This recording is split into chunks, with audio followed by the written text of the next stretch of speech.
Resto Geek.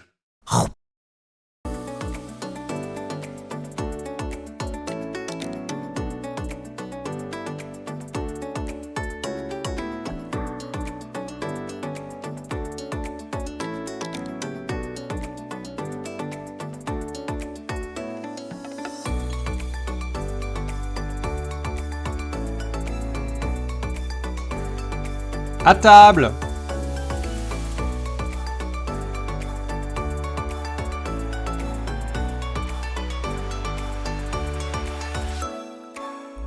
Et maintenant, bienvenue dans votre émission Livres et JDR, Mangeons, Donjons, Bouquinons. Et bonsoir à tous, j'espère que vous allez bien, bienvenue chez Resto Geek et bienvenue dans notre nouvelle émission Mangeons, Donjons, Bouquinons, où nous allons avec Sonata qui danse à côté, je sais pas si j'ai fait dans le bon sens en plus, c'est pas grave, à côté, parler de bouquins et de jeux de rôle, et ouais, gauche-droite, on se perd. Ok, donc c'est vers ma droite, du coup, si je veux t'avoir toi. C'est pas grave. Je dirai à côté. Je trouverai le bon sens à un moment. Du coup, nouvelle émission, on parle de bouquins, on parle de jeux de rôle, on parle des dernières actus s'il y en a eu, des salons qui vont arriver, de nos avis lecture, de quelques nouveautés côté jeux de rôle. Ouais. Et bien sûr, on va rajouter, comme sur nos autres émissions, un magnifique dossier sujet du mois où on va parler en détail d'un sujet autour de la littérature. Comment ça va, Sonata ? Ça va, je suis défoncé, j'ai envie de dormir. On fait des lives beaucoup trop tard, je trouve. C'est terrible. Non, en blague à part, ça va. Et ben écoute, j'ai très très hâte de commencer cette première émission dans laquelle enfin on n'a pas Stalas. Alors, fais gaffe, je crois qu'il est dans le chat, pas très loin. Qu'il Oh, ne merde. parle pas encore. Bref. Non, mais du coup, ça va l'allumer un peu, là, il faut le faire démarrer. Faut qu'il soit actif et productif, là. Ça y est, il a commencé. Ah ouais. Salut Stalas. Tu es Resto Geek. Nous sommes Resto Geek. Nous sommes une communauté. Resto Geek, c'est moi. Ok. Du coup, je propose qu'on démarre tranquillement ce live, cette émission, avec les petites actus du moment. Et pour commencer, une petite actu qui a fait un petit peu son tour sur les réseaux, que vous avez peut-être vu passer. On ne sait pas encore si ça sera vraiment avéré ou pas, mais petite news sympa, où TikTok va peut-être lancer sa maison d'édition. Avec tout le succès de BookTok, comme on l'appelle. Toutes les vidéos, avis littéraires et autres qu'on retrouve aussi sur Instagram ou autres, mais pas mal sur TikTok, leur a donné envie de faire leur propre maison d'édition. Qu'est-ce que vous en pensez de votre côté ? Je sais pas moi si c'est très intéressant au final. Est-ce que t'es sur BookTok, toi ? Non, que Bookstar. Parce que moi, je n'ai pas TikTok, et du tout, parce que je n'aime pas trop cette application, sans aucun jugement, s'il y en a qui ont. Mais du coup, je sais pas ce que ça peut donner, parce qu'au final, quel est le format ? Alors, apparemment, tu dis qu'il y a un gros succès livre avec les BookTok, un peu comme les Bookstar. Ce que je peux comprendre, franchement, moi, je trouve ça super bien. C'est même si du coup je trouve que pour le coup j'ai pas le même format moi sur les livres, mais sur l'Instagram, moi je suis aussi pas mal d'insta de jeux de plateau, et du coup c'est vrai que le format est bien, ça permet de découvrir vite fait un truc, et les gens font des posts avec plus de contenu si ça t'intéresse, et c'est toi qui vas fouiller. Maintenant la question, Mélamélie qui dit: je trouve cette news à la fois logique et étrange. Et ben je suis 100% d'accord. C'est un peu comme si on disait que qu'un studio de cinéma se mettait bizarrement à devoir expliquer qu'il donne des cours de poterie. Je ne vois pas le rapport entre les deux. Mais du coup, je suis curieux. Quel est l'objectif derrière ? Parce que j'imagine mal BookTok faire des livres qui se lisent en 3 secondes. Ce serait extrêmement chiant. Ouais, je suis d'accord aussi. Moi, je pense que ça peut être une, comme Amélie le dit dans le chat, ça pourrait donner encore plus envie à des jeunes de lire. Le fait qu'ils passent du temps sur TikTok, potentiellement on voit passer des trucs sur BookTok, et que ça les renvoie vers une maison d'édition, des vrais bouquins. Par contre, j'ai un peu peur que ça tue le game, entre guillemets, des maisons d'édition, ou si tu présentes un livre d'une autre maison d'édition que celle de TikTok, justement sur leur plateforme, tu sois moins mis en visibilité. que leur propre maison d'édition. C'est un risque, en fait, que j'ai peur qu'il y ait sur ce réseau-là, s'ils se lancent là-dessus. Mais en soi, ça peut être une bonne chose. Bah, ensuite, le public commun, oui et non, à voir, hein, parce que sans déconner, imaginons, il y a, je sais plus combien, je dis un chiffre à la con, hein. Imaginons, il y a 3 millions de personnes qui suivent Charlie D'Amelio. Est-ce que c'est le même genre de personnes qui vont acheter des bouquins parce que c'est la marque Insta? C'est pas forcément le truc le plus rentable du monde. Vu que quand même les vidéos les plus regardées, globalement, c'est des gens qui dansent sur des musiques à la con, j'aurais trouvé ça logique qu'ils fassent une maison d'édition de disques, du coup. J'aurais trouvé ça... Non, mais sans déconner. Ouais, Je suis premier degré. clairement, à Hein. la base, ouais. C'est... Voilà, ça m'aurait moins choqué. Donc bon, à voir, à voir. Ensuite, dans un monde où ne serait-ce que 10 personnes qui sont accros à TikTok décident grâce à ça d'aller lire des bouquins, c'est ça. Donc, pour moi, c'est à surveiller. On ne sait pas encore, Typo, si ça restera une maison d'édition chinoise ou mondiale. Au vu du succès mondial de l'appli, je pense qu'ils vont s'exporter s'ils le font vraiment. Mais voilà, à surveiller. Ça peut être intéressant et donner plus envie de lire aux gens, comme ça peut être un flop, comme ça peut faire quelque chose un peu déloyal sur les réseaux, faut avoir. En espérant juste, en effet, que ça parte pas sur une histoire de concurrence déloyale ou de choses comme ça. Parce que là, en effet, ce serait craignos, quoi. Parce que bon, je trouve que la littérature globale reste un milieu assez épargné de ce genre de sujet-là. Alors, il y a des duels de maisons d'édition, etc. Mais oui, mais pas tant que ça au final, parce que certaines sont spécialisées dans certains genres. C'est à ça que je pensais. C'est à ça que je pensais. Voilà, il y a des maisons d'édition spécialisées dans. Voilà, Brajlon va faire de la grande littérature type fantastique, science-fiction, de la littérature plus récente et va plutôt s'éloigner du classique. Voilà, le Larousse sont spécialisés dans les littératures classiques plus anciennes ou les choses tournées vers la langue française et l'historique. Donc, voilà, il y a quand même un. Voilà, c'est vrai qu'il y a des terreaux, il y a des territoires. Et il y a les maisons d'édition aussi qui sont indépendantes. Ça existe. Oui. Ils luttent un peu, mais ça existe. Il y a comme. Voilà, c'est quand même pas un univers tout blanc, tout mignon. Hein. Oui, bien sûr. Mais bon. Enfin, voilà, du coup, petite news à surveiller qui est sortie, je crois, il y a 1 mois ou 2. On verra si ça se concrétise. Des petits livres rouges. Elle est bonne, celle-là. Ah, le livre rouge. Je l'ai validé. Ouais. Ça marche. Et désolé à Calcifir, non, je prévois toutes les blagues à l'avance, donc on peut pas me tester. T'as un petit calepin avec toutes tes blagues? Parfait. Ouais, exactement. Oh merde, j'ai pas de calepin sur moi.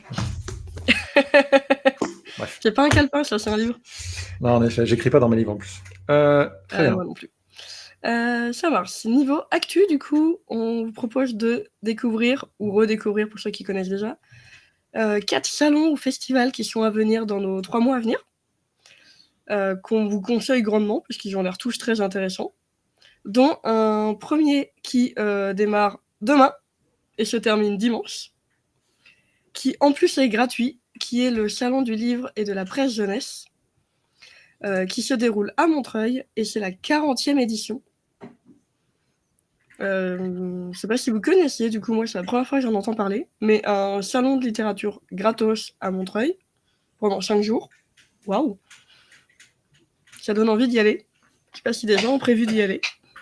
Bah justement, le salon de la jeunesse, ça fait des années qu'il est gratuit, justement, pour permettre aux jeunes d'avoir accès à la littérature. Et je trouve que ça a toujours été... J'y suis allé une fois il y a longtemps. Genre, peut-être il y a plus de 10 ans. Longtemps. Et j'en ai gardé un bon souvenir, même si ça a un peu flou aujourd'hui. Je me souviens que j'avais passé un bon moment. Parce que pour le coup, le côté presse jeunesse, c'était presse jeunesse, mais pas forcément les trucs pour enfants, quoi. Ça commençait à attaquer des livres adultes et il y avait une belle transition, il y avait beaucoup de bienveillance, je trouve. C'est un très bon, voilà. Je pense que la localisation du salon n'est pas anodine non plus. Et je pense que c'est sincèrement une très bonne initiative. Yes, clairement, de ce que j'ai vu, c'est gratuit. Il y a l'air d'avoir plein de maisons d'édition, plein de bouquins, plein d'ateliers aussi pour découvrir un peu l'envers du décor. Donc ça a l'air très très cool. J'en profite pour dire coucou à ceux qui sont arrivés dans le chat. Et comme dit Amélie, c'est vrai qu'il est pas mal connu aussi pour la partie young adulte. Comme tu disais ce matin, la fin de la jeunesse avec le début de l'adulte. justement, pour essayer de continuer à lire dans cette période-là. Je me souviens qu'il y avait des ateliers d'écriture et notamment que c'était là-bas que j'avais découvert vraiment un peu la transition entre qu'il y avait pas que les livres adultes qu'on nous montrait à l'école, il n'y avait pas que la littérature classique où on se fait un peu chier à lire Don Quichotte aujourd'hui quand même. Don Quichotte c'est très bien, hein, ne me faites pas dire ce que je n'ai pas dit, mais la littérature a évolué. Oui. Et du coup, ça reste quelque chose qui est vraiment très ancré dans l'époque d'aujourd'hui. Donc voilà, je pense que si j'y retournais aujourd'hui, je ne reconnaîtrais pas du tout parce qu'il doit y avoir peut-être le début de la new romance, peut-être pour adolescentes, peut-être de la romantésie, etc. Des choses qui n'étaient pas représentées il y a peut-être même 5 ans. Donc moi, je trouve que voilà. D'ailleurs, je regrette d'avoir appris la nouvelle un peu si tard, sinon j'aurais peut-être essayé d'y aller quand même. Ouais, je me disais aussi, j'y serais bien allée, mais j'aurais bien voulu y aller genre un jeudi ou un vendredi, mais en travaillant, ça va être compliqué. Ouais, c'est compliqué. Donc peut-être pour l'année prochaine, du coup. À moins que en dernière minute, samedi ou dimanche, je me dise, allez, go, j'y vais. Mais ouais, et par contre, 40e année, franchement, je pensais pas qu'il était là depuis aussi longtemps. Ouais. Mais pas autant que l'événement d'après. C'est ça. Si on continue sur l'événement d'après, lui, il a 52 ans. C'est la 52e édition l'année prochaine pour le festival de la BD d'Angoulême. Ça, je suppose que tout le monde connaît, tout le monde en a entendu parler et tout le monde rêve d'y aller un jour. Ah putain. Quand on aime la BD ou le graphique. Rien que quand on voit les images, ça me fait bader, hein, franchement. Clairement, ça donne envie.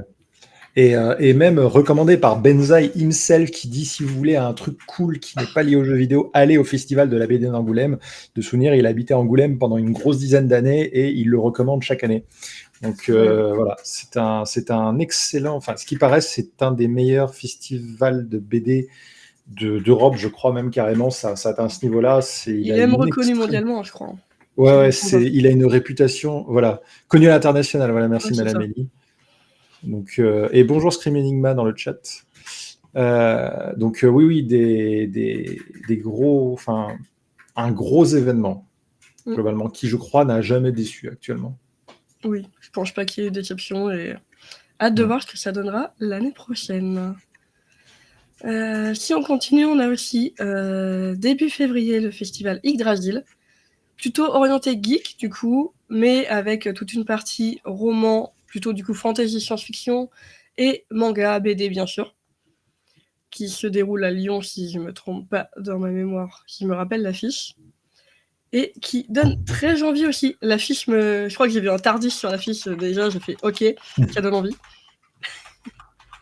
Mais autre festival du coup bien sympa, et on en a un dernier fin février, les 21, 22, 23. Côté Marseille, du coup, la Japan Expo Sud. Donc là, plutôt axé manga, pour ceux qui ont envie d'en découvrir plein sur les stands. Ouais, surtout manga, hein, parce que bon, la Japan Expo aujourd'hui, je sais pas, ça fait vraiment des années que j'y suis pas allé, je commence à devenir vraiment un vieux con.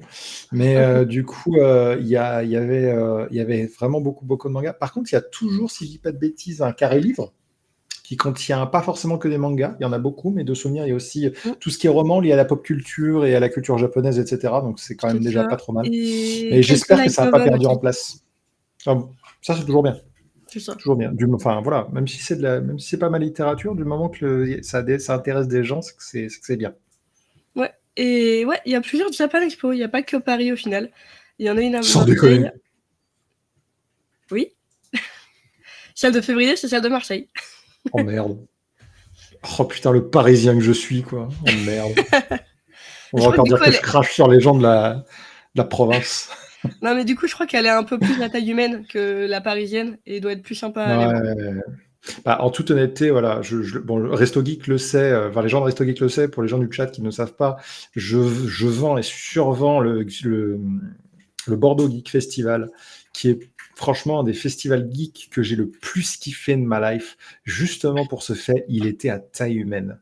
C'était quand même grand, c'était un énorme hangar, imaginez une seule des parties de la Japan Expo, mais sur lequel on n'était pas tous serrés, il y avait suffisamment de place pour aller discuter avec les gens, il y avait une partie jeux vidéo indépendants, il y avait pas mal de bouquins, il y avait aussi les expos, et du coup j'ai rencontré la Link the Sun, que je suis depuis des années, j'étais vraiment super content, et c'était, voilà, c'est moins étouffant. Je trouve que la Japan Expo parisienne, elle est.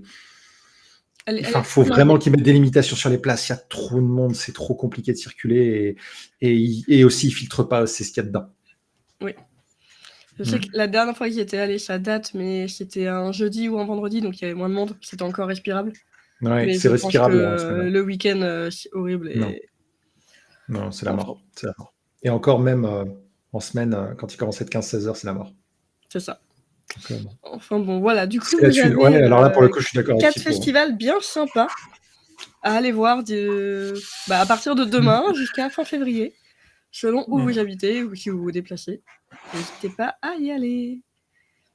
Peut-être qu'on s'y retrouvera dans certains. Bah, on se retrouvera surtout dans la partie des festivals qui seront après février. Très C'est proche. ça. On en parlera dans la prochaine Je émission. préchote. Tu préchotes. Voilà pour les actualités. Si on est tout bon là-dessus, on va pouvoir parler un peu de nos avis lecture de ces derniers mois. Qu'est-ce qu'on a adoré lire récemment. Et je vais commencer par vous parler d'un manga que j'ai découvert, je sais plus, fin août, septembre. Et depuis, j'ai lu les 10 premiers tomes. Il y en a 13 de sortie. J'adore. Et je vous montre à l'écran juste le premier tome. Et on va parler des carnets de l'apothicaire. Parce que c'est trop bien. Même si j'ai pas lu le bouquin, j'ai vu l'anime. Et c'est vraiment trop bien. Si je vous fais un petit résumé pour ceux qui ne connaissent pas, qui n'ont pas vu passer la hype autour du manga, du roman ou de l'animé, on va suivre Mao, personnage principal que vous voyez sur la couverture, qui a 17 ans, qui a une vie un peu compliquée. Elle a été formée par un apothicaire du quartier des plaisirs. Au final, elle se retrouve enlevée, vendue comme servante dans le quartier des femmes du palais impérial. Et pour survivre là-bas, elle va devoir casser ses connaissances, se fondre dans la masse. Mais au milieu de tous ces complots, il y a des morts suspectes. Et la passion des poisons de Mao va l'emmener enquêter sur tout ça dans tous les tomes qu'on va suivre. Et c'est de plus en plus intriguant. J'ai trop hâte de savoir la suite. Pardon. Du coup, le manga est génial. Je sais pas si des gens ont lu la partie roman. À ce qui paraît, il est très bien aussi. La même histoire avec quelques illustrations un peu plus complètes. Et bien sûr, l'animé, comme tu disais, Sonata, qui avait l'air aussi bien. Au final, tout a l'air. Je reviendrai sur l'animé après. Ouais. Tout a l'air trop bien, mais c'est vraiment un manga simple à suivre. Pas prise de tête. Et en même temps, drôle. Et j'adore surtout Mao et ses expressions des fois un peu psychopathes quand elle fait des expériences ou qu'elle entend parler poison. T'es là, tu la regardes, tu fais qu'est-ce qu'elle va nous sortir encore comme connerie. Elle est à fond dedans. Les dessins sont magnifiques. Je sais pas quoi vous dire de plus sans le spoiler parce que je dirais que c'est un. Alors, côté, moi, je peux donner mon avis que sur l'anime, donc tu pourras peut-être m'éclairer sur une partie sur laquelle je ne sais pas encore, ou peut-être que ça viendra plus tard dans le manga. Parmi les points forts, en effet, je trouve que les personnages sont vraiment très bien, dans le sens où ils sont tous suffisamment différents et intéressants. Ça parle de la cour de l'empereur de Chine, ce qui du coup est un truc qui me passionne depuis que je suis gamin avec ma grand-mère, qui m'a appris l'amour de la culture de Chine à l'époque impériale, enfin à la très longue époque impériale. Et donc du coup,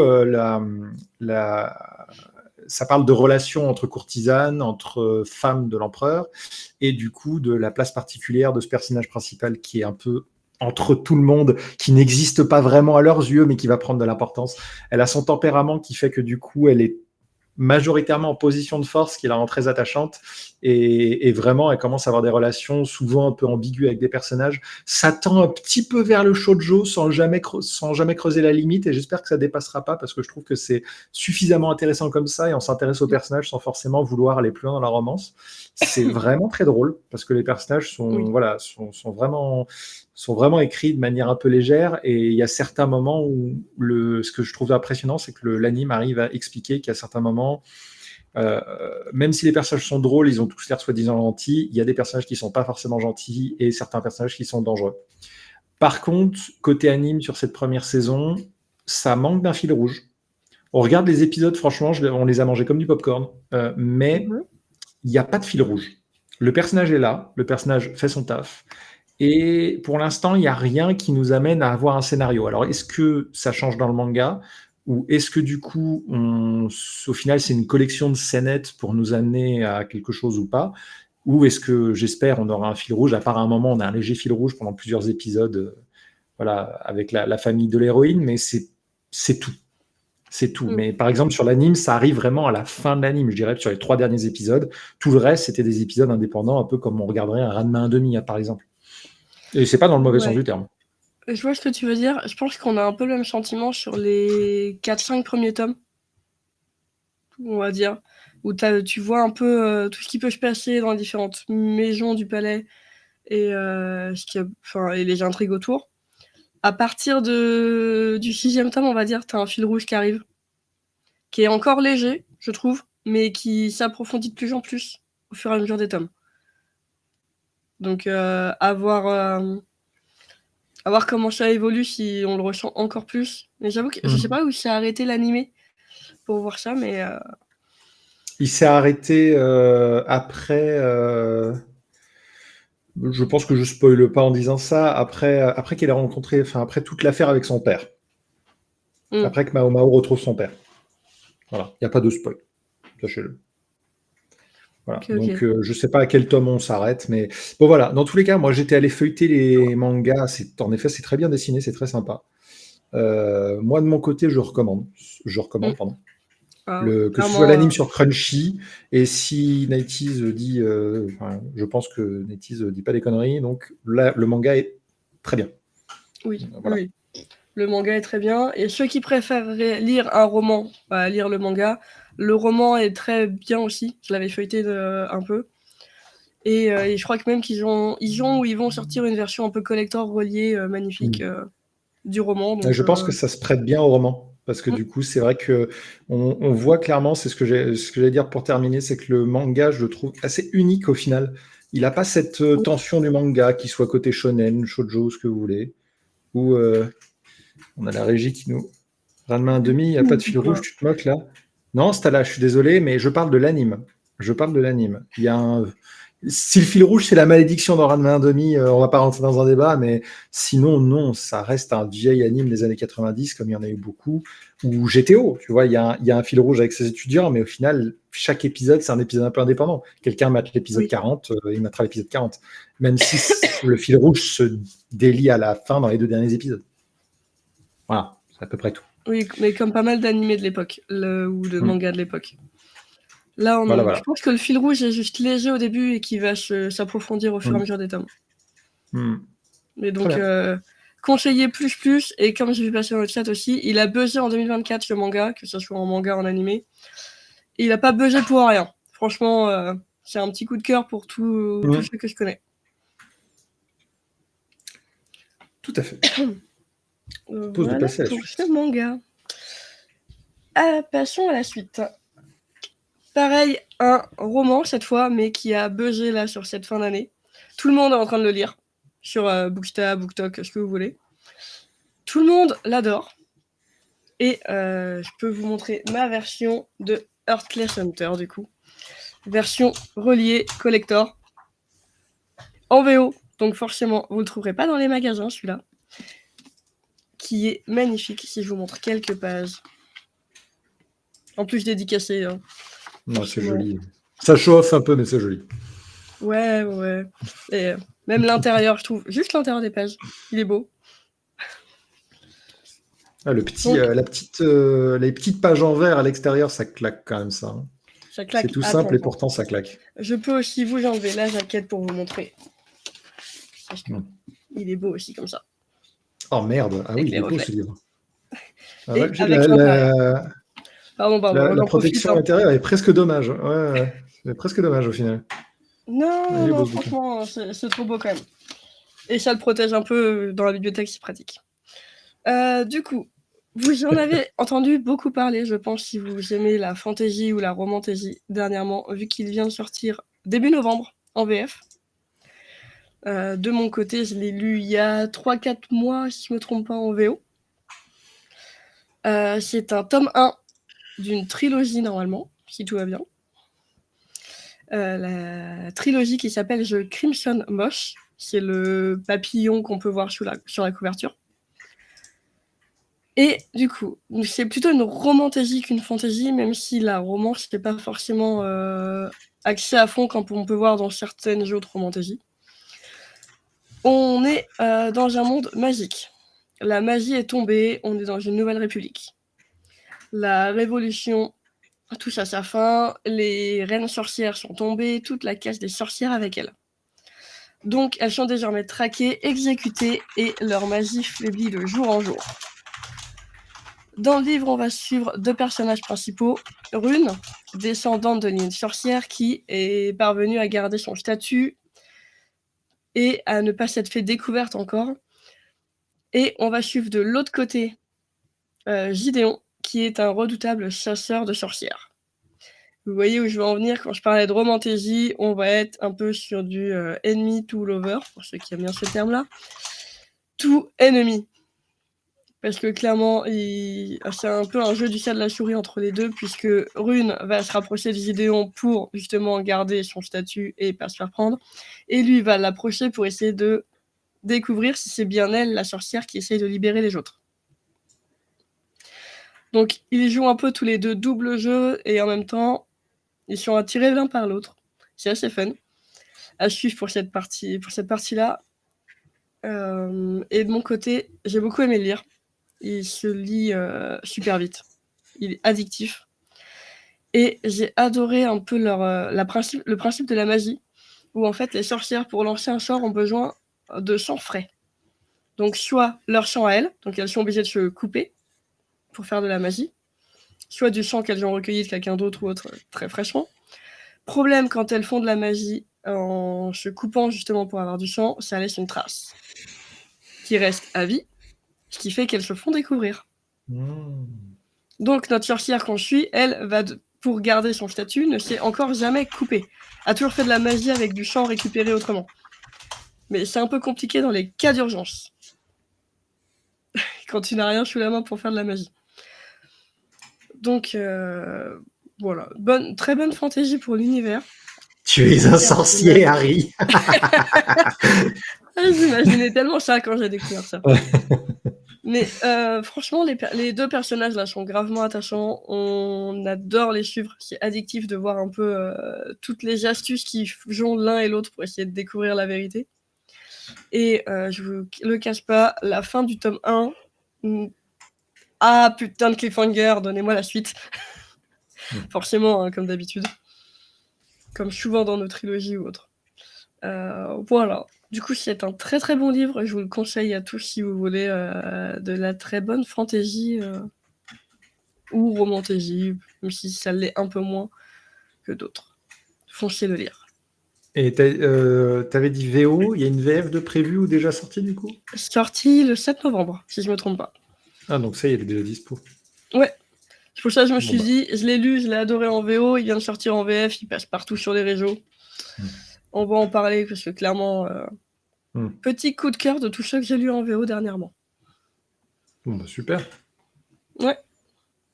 Et comme dit Thibaut, clairement, les cliffhangers, c'est kiffant à écrire. Par contre, c'est horrible à lire quand tu sais que le prochain tome n'est pas encore sorti en VO.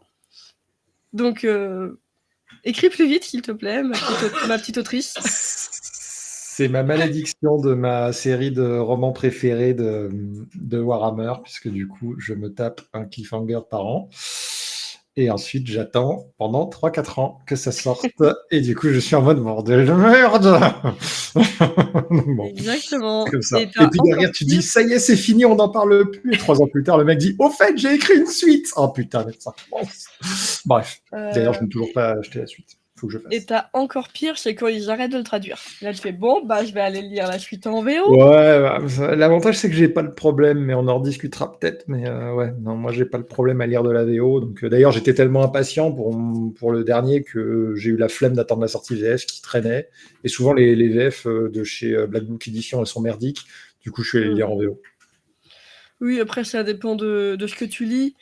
Quand c'est VO anglais, forcément, c'est toujours un peu plus simple, même si selon les univers, ça peut être un peu plus compliqué de se lancer dans la lecture. Vaut mieux Oui. commencer par Les des carnets lectures en VO. d'apothicaire en VO. Ouais, Mais, mais non, alors par contre, tu as raison, tu vois, parce que je trouve que, bon, pour revenir à ce que je disais sur Warhammer, tu connais déjà l'univers Warhammer en VF. Tu te mets à lire en VO, c'est compliqué, parce que forcément, il y a plein de terminologies de l'univers qui sont. Genre, c'est complètement comme, différent, ouais. comme certaines terminologies, toutes les terminologies qui ont été traduites de Harry Potter. Et c'est un peu pareil. Et alors, je me suis dit, mais alors, si tu connais rien et que tu te dis, oh tiens, je vais essayer, et puis t'es français, mais t'aimes que lire en VO, comme les gens qui aiment mater que les films en VO, ça va être compliqué des fois. Hein. Donc bon. Oui. Oui. Le premier livre que j'ai lu en VO, j'ai fait Google Trad, s'il te plaît, il y a des trucs que je comprends pas. Alors.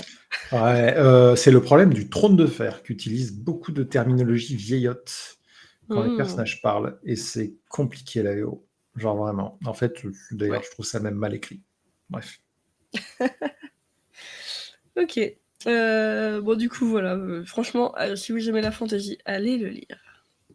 La suite, je suis impatient de la suite. T'es impatient de la suite? Alors, la suite, on va parler roman graphique. On va pas appeler ça une BD. Hein. Lightfall en 3 tomes. Je n'ai lu que le premier pour l'instant, que je vous montre à l'écran, qui est déjà magnifique au niveau de la couverture. Il est superbe. Et si je vous montre quelques pages, pour juste que vous profitiez de la beauté des dessins. Attendez. Regardez-moi cette beauté. Ah, ça, c'est de la BD comme on les aime. Hein. Oui. Est-ce que... Ah, cette page-là aussi, je la trouve magnifique. Putain, excusez-moi, je me permets de couper une seconde, il y a Kestis dans le chat. Oh, salut Kestis. J'avoue que ça fait grave longtemps. Salut Kestis. Je voulais vous retrouver une page aussi que je trouvais magnifique, qui démontre complètement l'anxiété. Il y a un côté un peu Coraline. Je sais pas si tu as vu ce film. Oui. Mais il y a un petit côté Coraline dans les personnages, je trouve, qui est franchement pas dégueu. Hein. Mais la bestiole qui est en première page, elle est ultra mimi. Elle est ultra mimi. J'ai lancé le replay. Non, mais que tu sois en retard, c'est pas grave. Le fait que tu sois là, c'est bien. Oui. Mais il voulait remater notre magnifique générique. Exactement. C'est pour ça. Donc, Lightfall, 3 tomes de sortie, tome 4 en attente, de Tim Probert, du coup. Les tomes 1, 2, 3 sont sortis en VF déjà. On est dans le monde d'Irpa. Vous avez pu voir dans les images, du coup, une petite fille qui s'appelle Béa. Elle vit avec son grand-père, un cochon sorcier, fabricant de potions et gardien de la flamme éternelle. Il disparaît mystérieusement. La jeune fille doit surmonter son anxiété, comme je vous montrais dans la double page, qui est très bien représentée, du coup, pour le retrouver. Et elle va rencontrer Cad, qui est l'autre personnage que vous voyez sur la couverture, du coup, qui est tout mignon, qui est enjoué, intrépide et pourrait changer le cours de son destin. Grosso modo, c'est de l'aventure, de l'amitié, c'est magnifique. Il y a des... C'est dit un peu dans le résumé à l'arrière du graphique, mais je vous le confirme, les créatures sont presque dignes de Miyazaki dans certains designs. Et on est sur une belle quête initiatique, fantastique, à suivre à fond. J'en pourrais presque en faire un JDR. Je trouve le bouquin, enfin juste la première de couverture, moi je crois, j'y reviendrai quand je présenterai les miens parce que c'est totalement ce qui m'est arrivé.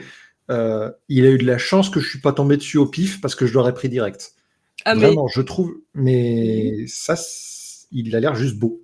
Ouais, j'ai vu la couverture une fois, je fais, il est trop beau, je veux me l'acheter. Mais je l'ai pas acheté. La fois d'après, je le revois, je fais, non mais c'est mort, c'est bon, cette fois je l'achète. Clairement, je l'avais maté plusieurs fois, j'ai fait non, man, trop tard, je craque. Du coup, un magnifique roman graphique. Vous avez vu les dessins, j'en reparle pas plus. Il est magnifiquement dessiné, magnifique couleur, qui change au fur et à mesure de l'ambiance qu'on a selon les parties du tome. Au tout début, il est très lumineux, il s'assombrit un peu sur la fin. Donc vraiment, ça représente clairement ce qui se passe dans le livre au niveau des couleurs. La quête est très intéressante, où Béa va essayer de retrouver son grand-père, et en même temps, la flamme, justement, qu'il protégeait qui protège le monde aussi. Et on a une magnifique amitié avec Cad, qui, juste, à un moment, ils se sont retrouvés, Et puis l'amitié démarre parce qu'ils se sont trouvés juste au moment où son grand-père a disparu. Donc il dit qu'il va l'aider directement, comme ça. Ils viennent de se rencontrer. Mais il est là pour l'aider et ils deviennent super copains au fur et à mesure du tome. Et je rajouterai un dernier mot. Il est aussi très émouvant à lire. Vous étonnez pas si vous versez une petite larme à la fin. Ah. Et si vous attendez avec impatience le 2e tome et que vous avez envie de l'aller l'acheter tout de suite. On clairement dit envie dans le d'aller chat, l'acheter. apparemment, il y en a déjà 4 des tomes. Ou celui que tu as, vu qu'il est gros, c'est un condensé? C'est toute l'histoire? Non, pour l'instant, il y en a. Le 4e n'est pas sorti en VF, je crois. À moins qu'ils viennent de sortir il n'y a pas longtemps. Je vais vérifier ça direct. Donc là le pavé que tu nous as montré, c'était un tome? C'est un tome. Oh, grave bien. Parce que je me suis fait... on m'a... Calcifier m'a fait rire parce que la dernière fois que j'ai acheté une BD, c'était une BD du coup par c'était la dernière BD du créateur de l'Enfeust, et en fait le temps de faire le trajet en train de Châtelet jusqu'à chez moi, j'avais déjà fini de le lire. Donc bon, très bonne BD, mais ça se lit vite quoi. Et non, du coup le tome 4 n'est pas encore sorti. Par contre, ils viennent de sortir une édition collector du tome 1 qui est magnifique au niveau de la couverture. Je viens de le voir là. Oh là là. Il donne envie. Et je vous mets le lien dans le chat de la version collector. Vous allez me dire ce que vous en pensez, mais je le trouve très très beau. Et donc voilà, tome 1, 2, 3 déjà sorti, tome 4 à venir. Impec. On est bon pour ce graphique. Je vous le remontre juste parce qu'il est trop beau. Et que c'est un pavé. Il claque. Il est bien lourd. Et pour finir sur mes avis, on part sur une pure romantaisie en one-shot et romantaisie française. Donc, pas besoin de traduction, c'est déjà en VF. On est sur Miel sera la nuit, où on est, comme on dirait, sur une beatlit. Roman, fantasy, romantaisie, avec des vampires. Du coup, si je vous fais le résumé, on suit Grimm, vampire qui a 4 siècles de vie, mais qui pendant 2 siècles a joué les belles au bois dormant. Elle était sous l'emprise d'une malédiction qui n'aurait pas dû être brisée, mais un certain Alasdair, fils de sorcière ou druide à son temps perdu, la tire de son sommeil. Du coup, notre vampire va découvrir le monde moderne. Et de l'âge d'or des vampires, il n'est censé rester que quelques mâles errants, et il ne reste plus aucune reine de la nuit.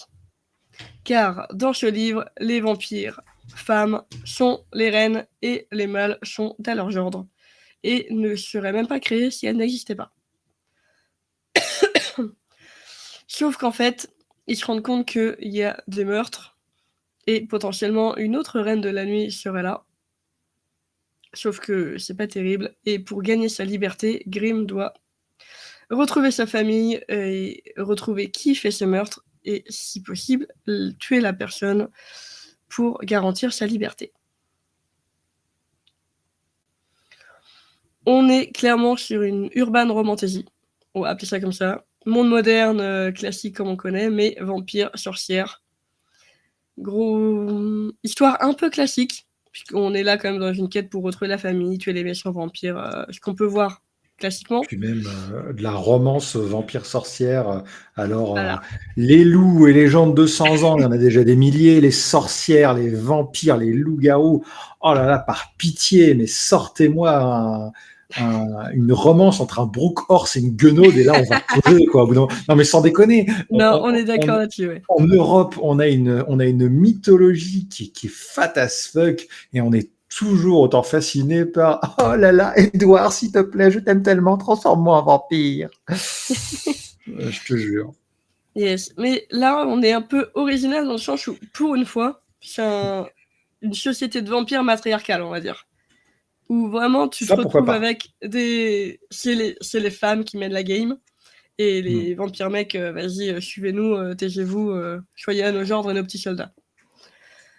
Donc, c'est ça que j'ai bien aimé dans l'originalité, et on n'est pas sur le vampire classique de oh t'es un vampire, je tombe amoureux de toi et c'est fini.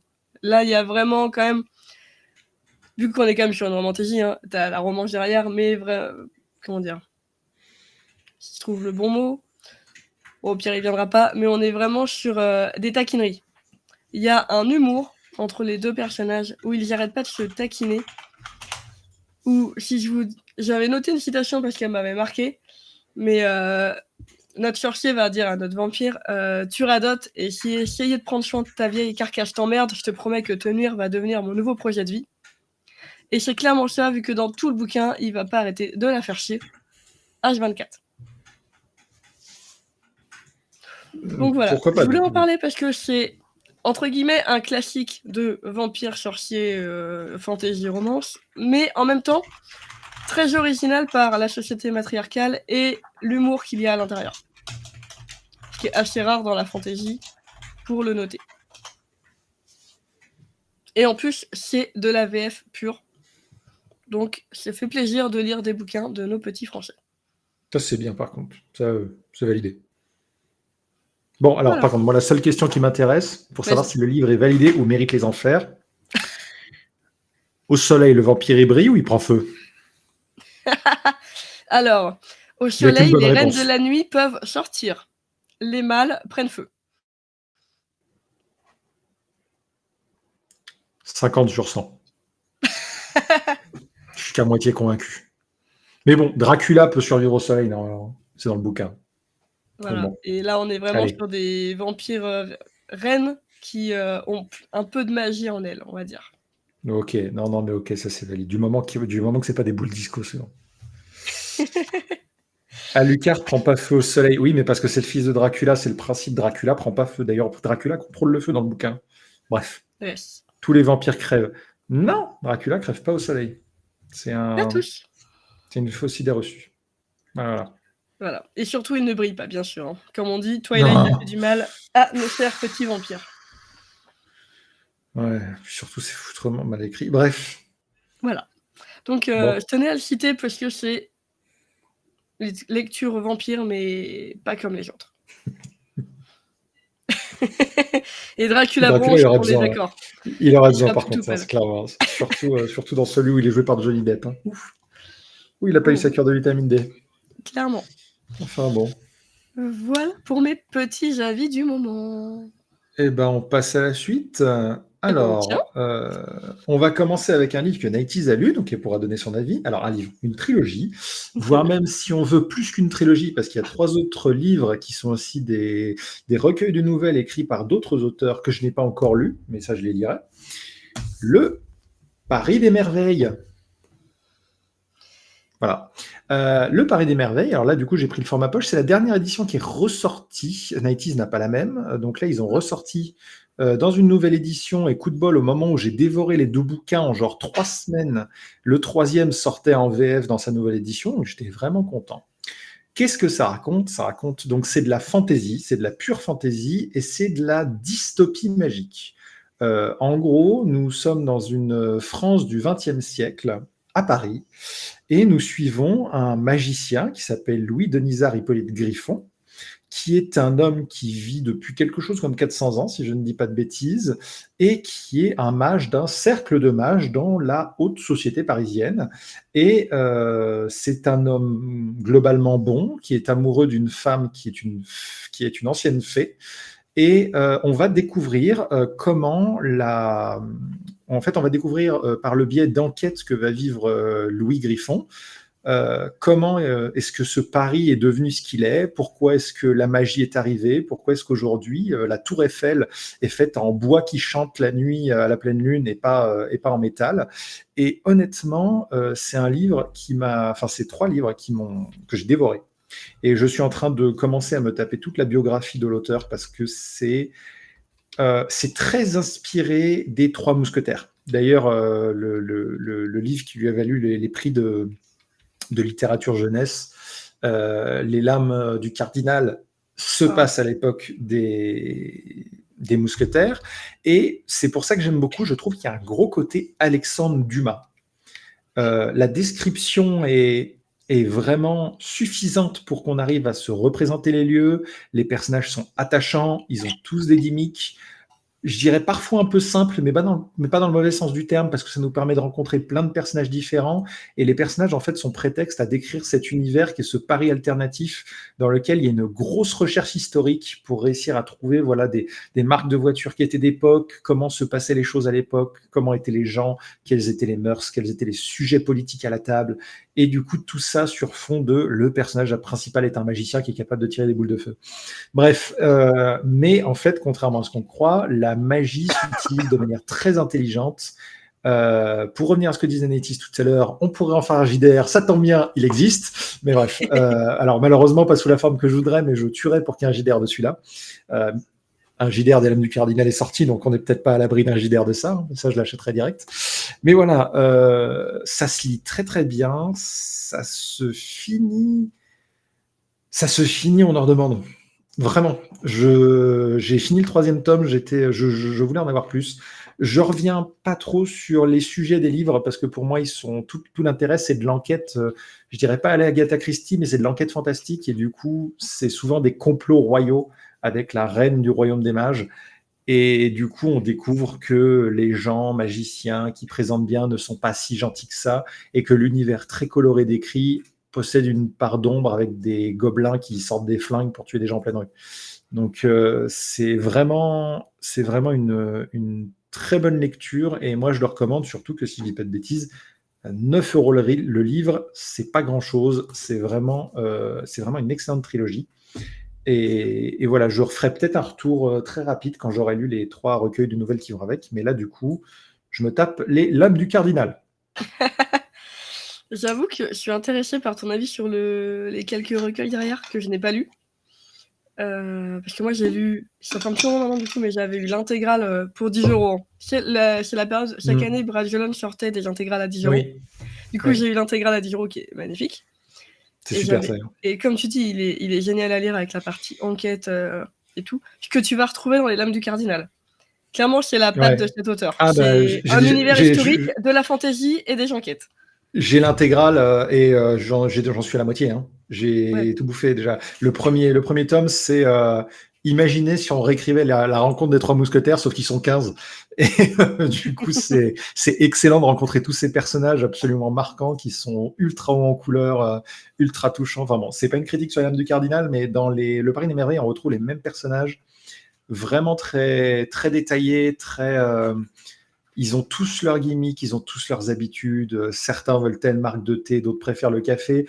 Et en fait, c'est le genre de conneries dont on se dirait on n'en a rien à faire, mais en fait, ça a une importance parce que le livre respire beaucoup. Il prend vraiment le temps de faire en sorte que les personnages s'assoient à une table et discutent avant de dire ah oui, mais là, il faut de l'action, il faut y aller. Et il y a de très très bons rythmes dans les 3 livres, je trouve. Oui, clairement, ça te donne envie de lire la suite. Tu réfléchis avec eux, ce que j'adore aussi. Oui, On prend le complètement. temps. Ouais. Et ça leur donne un caractère à chaque personnage. Enfin, tu les connais. Ça devient presque des amis à la fin du bouquin. Ouais, c'est ce qui fait un peu mal quand on termine le 3e tome. Je suis tout à fait d'accord. C'est ça. Le truc, c'est que au sein des 3 tomes, on travaille les mêmes personnages qui sont de plus en plus profonds et sur lesquels on découvre de plus en plus. Surtout que du coup, ça raconte l'histoire d'un couple qui ne se voit que par intermittence et du coup, voilà, et qui se voit jamais et qui s'aiment autant qu'ils s'y détestent. Et pourtant, ça se sent quand on lit qu'ils s'aiment profondément. Et on a envie de se dire que ça finit bien pour eux dans cette relation d'amour aventureuse qui est assez unique. Et on a tout le temps envie de découvrir au final quel est l'univers autour d'eux et comment eux sont dedans. Donc voilà, c'était vraiment, moi j'ai adoré. Et j'en aurais pris bien 1 ou 2 tomes en plus. Ah, clairement, je suis d'accord. Franchement, si vous connaissez pas cet auteur, foncez le lire. Ouais. C'est génial. Et Pierre oui, Pével, Stalas, qui a un beau nom. je ne rebondirai pas sur ce que tu dis dans le chat, mais oui, on verra à la fin du live si on en parle. Et comme dit Amélie, clairement, l'attachement au personnage, ça joue énormément dans la lecture. Et là, clairement, avec cet auteur, tu tombes amoureux des personnages au fur et à mesure des tomes. C'est une grande réussite, surtout que les personnages ne sont vraiment pas exempts de défauts. Tous. Oui. Même si on parle des deux personnages principaux et qu'on suit surtout Louis Griffon. Louis Griffon est un personnage qui parfois peut être caractériel et qui peut avoir tort et qui peut se tromper. Et c'est un personnage qu'on apprend à aimer pour ses défauts autant que la femme qu'il aime et autant que tous les personnages qui suivent ce duo assez improbable entre un majordome qui, dans ma tête, je le représente comme le majordome de la famille Adams et tous les personnages secondaires qui suivent, un commissaire de police qui n'est absolument pas magicien, tous les gens du commun aussi. Et en effet, je rejoins Nétis pour dire, en fait, ce qui est très bien avec ces enquêtes-là, c'est que même si les enquêtes sont pleines de magie, elles sont extrêmement terre-à-terre au final. On arrive à se mettre dedans parce que même s'il y a de la magie, etc., les enquêtes n'utilisent jamais la solution simple de « Ah oui, mais c'est magique ». Pas du tout. C'est ça. La magie est un outil qui sert à résoudre les enquêtes. Les enquêtes peuvent mettre en œuvre des faits magiques, mais en fait, ça pourrait être une enquête d'Agatha Christie. Oui, clairement. En plus, du coup, ça peut être un des très bons romans pour démarrer la fantasy si tu aimes déjà lire les livres d'enquête. Parce que ça te met dans un monde fantastique, fantasy et autres, mais au final, ce qui est le plus important dans l'histoire, c'est l'enquête. Oui, complètement.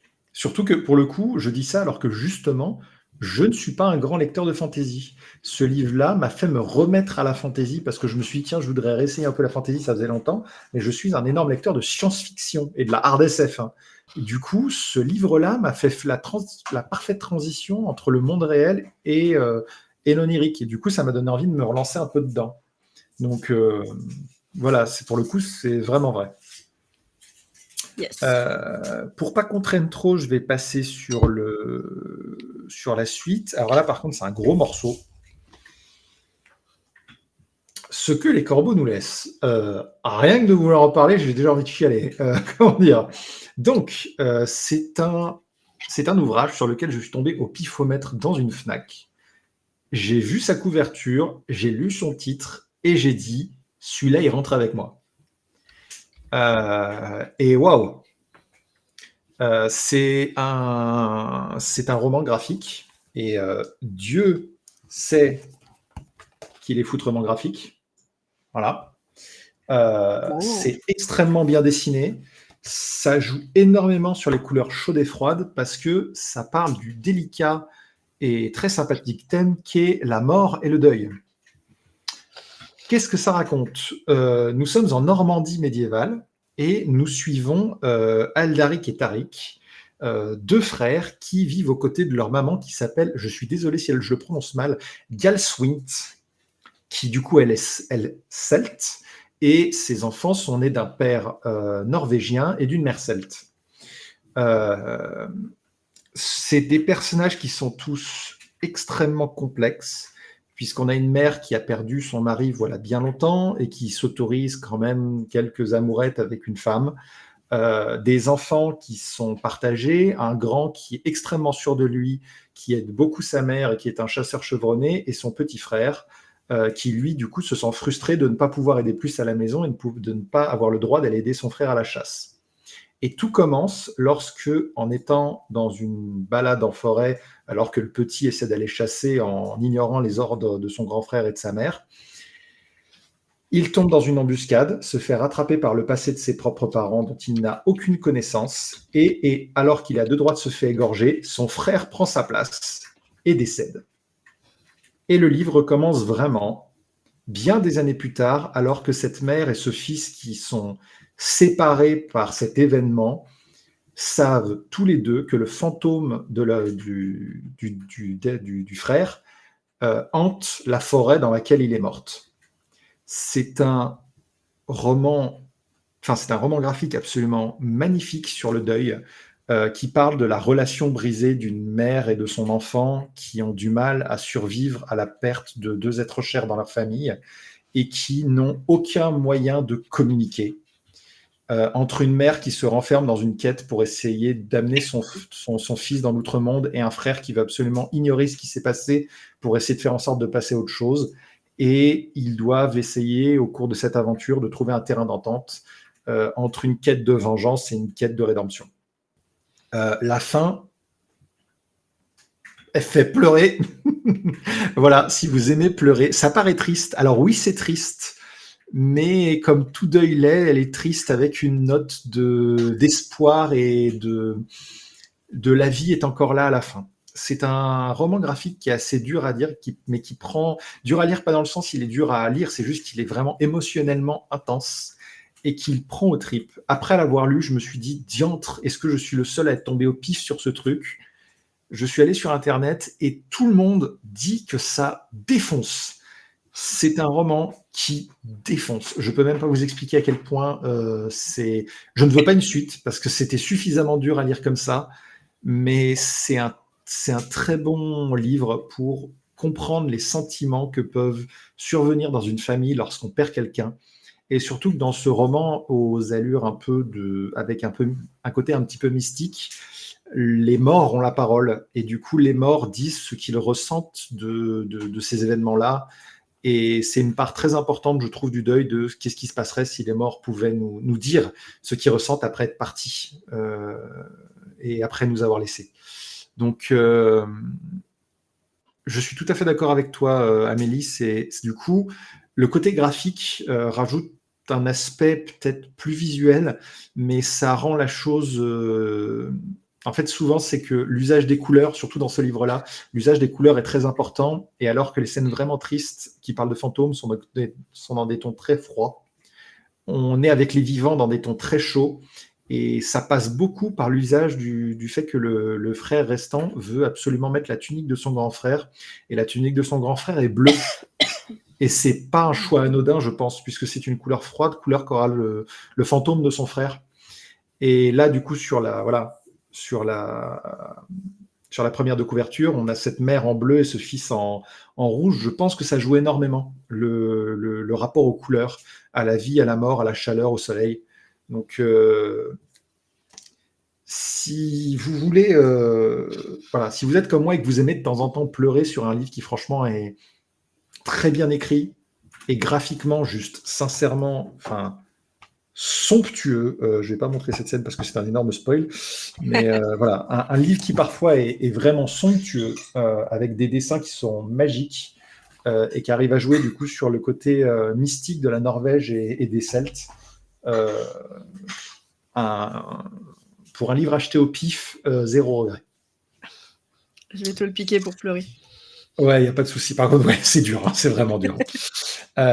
Et encore, je n'ai pas parlé du reboot du Marsupilami parce que celui-là aussi, il est dur. Donc, sur une note plus légère, lol, on va parler JDR. Parce que quand même, moi, c'est mon rôle. Et encore, j'ai mis qu'un JDR, mais vous allez voir pourquoi j'en ai mis qu'un. Le Black Sword Hack. Alors, qu'est-ce que c'est que le Black Sword Hack ? Je vais essayer d'aller vite, mais je vais essayer de rester concis. C'est un livre écrit par Kobayashi. Kobayashi, c'est qui ? C'est un auteur extrêmement... Alors, j'allais dire prolifique, mais il n'a pas tant écrit que ça. C'est juste que c'est un auteur très connu dans le monde du jeu de rôle parce que il est à la fois anglophone et francophone. Et il a écrit notamment Fléau. Il a aussi participé à d'autres jeux de rôle. Et il aime beaucoup l'univers de Warhammer. Il aime beaucoup aussi ce qu'on appelle l'OSR. Et c'est globalement ça que je vais vous présenter quand on partira d'émission, parce que je lis beaucoup de jeux de rôle d'OSR. L'OSR, c'est quoi ? C'est le retour, on va dire, en vieille version de Donjons et Dragons. Celle où, quand on faisait une action, pour ceux qui ont regardé les JDR qu'on fait tous ensemble, celle où je ne demande pas combien il y a écrit de points sur le sortilège de Nighties, mais plutôt que Nighties me dit, mon idée à moi, c'est de sortir une corde, un grappin, de balancer ça, de prendre une torche, de foutre le feu à la corde pour essayer de cramer toute la putain de caverne. Voilà, c'est de laisser la parole à l'imagination des joueurs. Et ce jeu de rôle s'inscrit là-dedans, puisque du coup, c'est une adaptation d'un autre jeu de rôle qui s'appelle le Black Hack. Et c'est extrêmement graphique lui aussi, parce qu'il y a des trucs assez dark fantasy, on va dire. Et en gros, c'est un recueil. J'ai choisi ce premier livre à présenter parce que c'est en français. Et ça permet de jouer à peu près n'importe quoi qui serait dans la fantasy de manière globale. En étant très terre à terre, je dirais de la low à mid fantasy. Espérez pas balancer des boules de feu partout, c'est pas trop la thématique. C'est très à l'ancienne, comme le vieux Donjons et Dragons, c'est-à-dire 6 caractéristiques, un système de jeu très simple à base de D20. Vous lancez un D20, si vous êtes en dessous de votre caractéristique, ça marche. Si c'est au-dessus, bah, ça marche pas. Et puis ensuite, le MJ décide ce qui se passe. Il n'y a pas énormément de règles. C'est très soumis à vraiment la communication entre les joueurs. Par contre, il y a plein de petites règles, plein de petits conseils de base. Donc, si vous voulez découvrir le jeu de rôle en étant en version comment ça se passait à l'ancienne, mais avec des règles vraiment modernisées pour que ça se passe bien à la table, c'est un excellent départ. Même si l'aventure proposée dedans, il y a 2 aventures proposées dedans, les 2 aventures proposées dedans sont très dark fantasy, voire même dark metal fantasy, hein, clairement. Donc, c'est assez hardcore. Je dirais que ça mériterait d'avoir 2-3 outils pour préparer votre table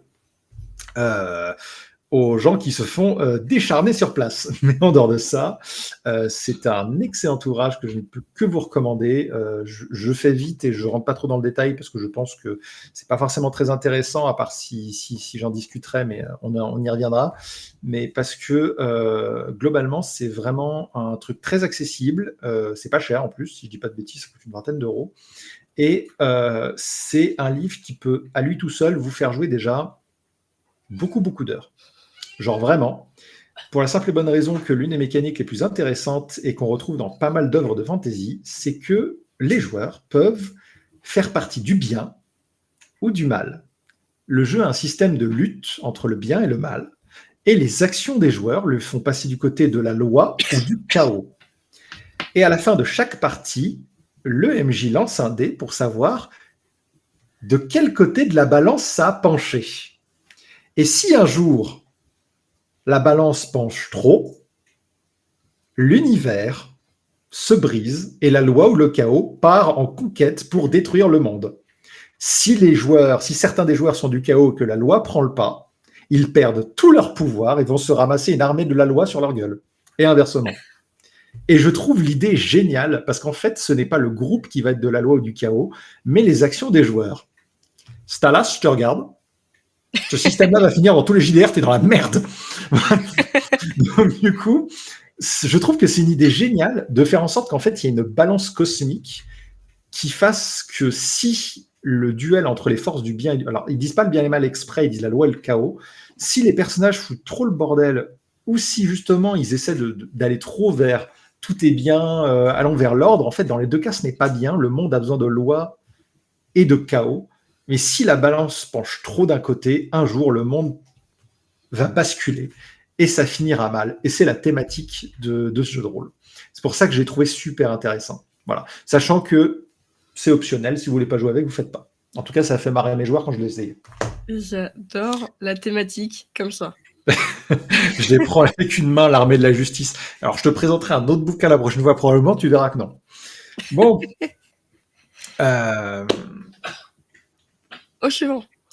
Le suivant, ça va être un gros morceau, donc je vais essayer de pas trop m'étendre. Pourquoi ? Parce que j'ai décidé pour cette première émission de faire un truc particulier. Je vais vous présenter mon livre préféré ever.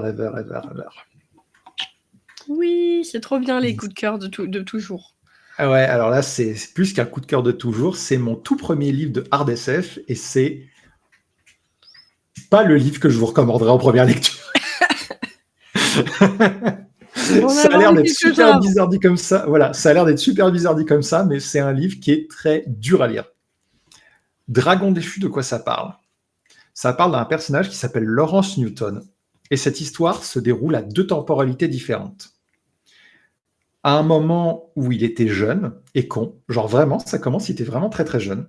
C'était un gros lard indolent dans un univers de science-fiction dans lequel le voyage spatial a été inventé et dans lequel l'armée régulière spatiale est un peu comme celle de Starship Troopers, vous voyez, un petit peu glorifiée, avec un côté exploration de l'espace pour retrouver toutes ses limites. Et on a une deuxième partie où Lawrence Newton fait partie de cette armée régulière. Beaucoup plus vieux, complètement désabusé et à la limite de la dépression nerveuse. Dans ces 2 temporalités, il va se passer 2 événements. Quand il est jeune, il va rencontrer une jeune femme qui va le changer. Et quand il est adulte, il va partir à la recherche d'un trésor au fin fond de l'espace. Et ces 2 événements ont un lien qui ne se découvre qu'à la dernière ligne du livre. C'est un livre qui est dur à lire parce qu'en fait, il se passe énormément de choses. C'est de la hard SF. Pour ceux qui ne savent pas ce que c'est que la hard SF, en gros, c'est de la science-fiction vraiment pure et dure. Il n'y a aucun élément de fantasy. C'est du voyage spatial, c'est de la découverte de planètes avec un côté assez dur sur la lecture. Peter F. Hamilton est un gagnant de multiples prix Nebula et je présenterai probablement un de ses bouquins à chaque émission, tellement j'adore cet auteur et que c'est mon auteur préféré de la vie ever. Par contre, sa tête fait flipper, le regardez surtout pas une photo. Et du coup, ce livre-là est pas forcément son plus connu et son plus apprécié parce qu'il est très particulier à lire, puisqu'il a une accroche très intéressante et il a un milieu qui correspond à peu près aux 3/4 du bouquin, qui est ultra long à lire. On se demande où ça va, on ne comprend pas où ça va, on suit ce personnage dans une perdition totale, et en fait, au fur et à mesure qu'on lit, on comprend que le personnage est perdu et qu'il cherche quelque chose, et lorsqu'il atteint cet objectif et qu'on lit la dernière page, on a l'impression de finir un Dark Souls. Il y a une vague de satisfaction qui s'est sortie à la fin de ce bouquin.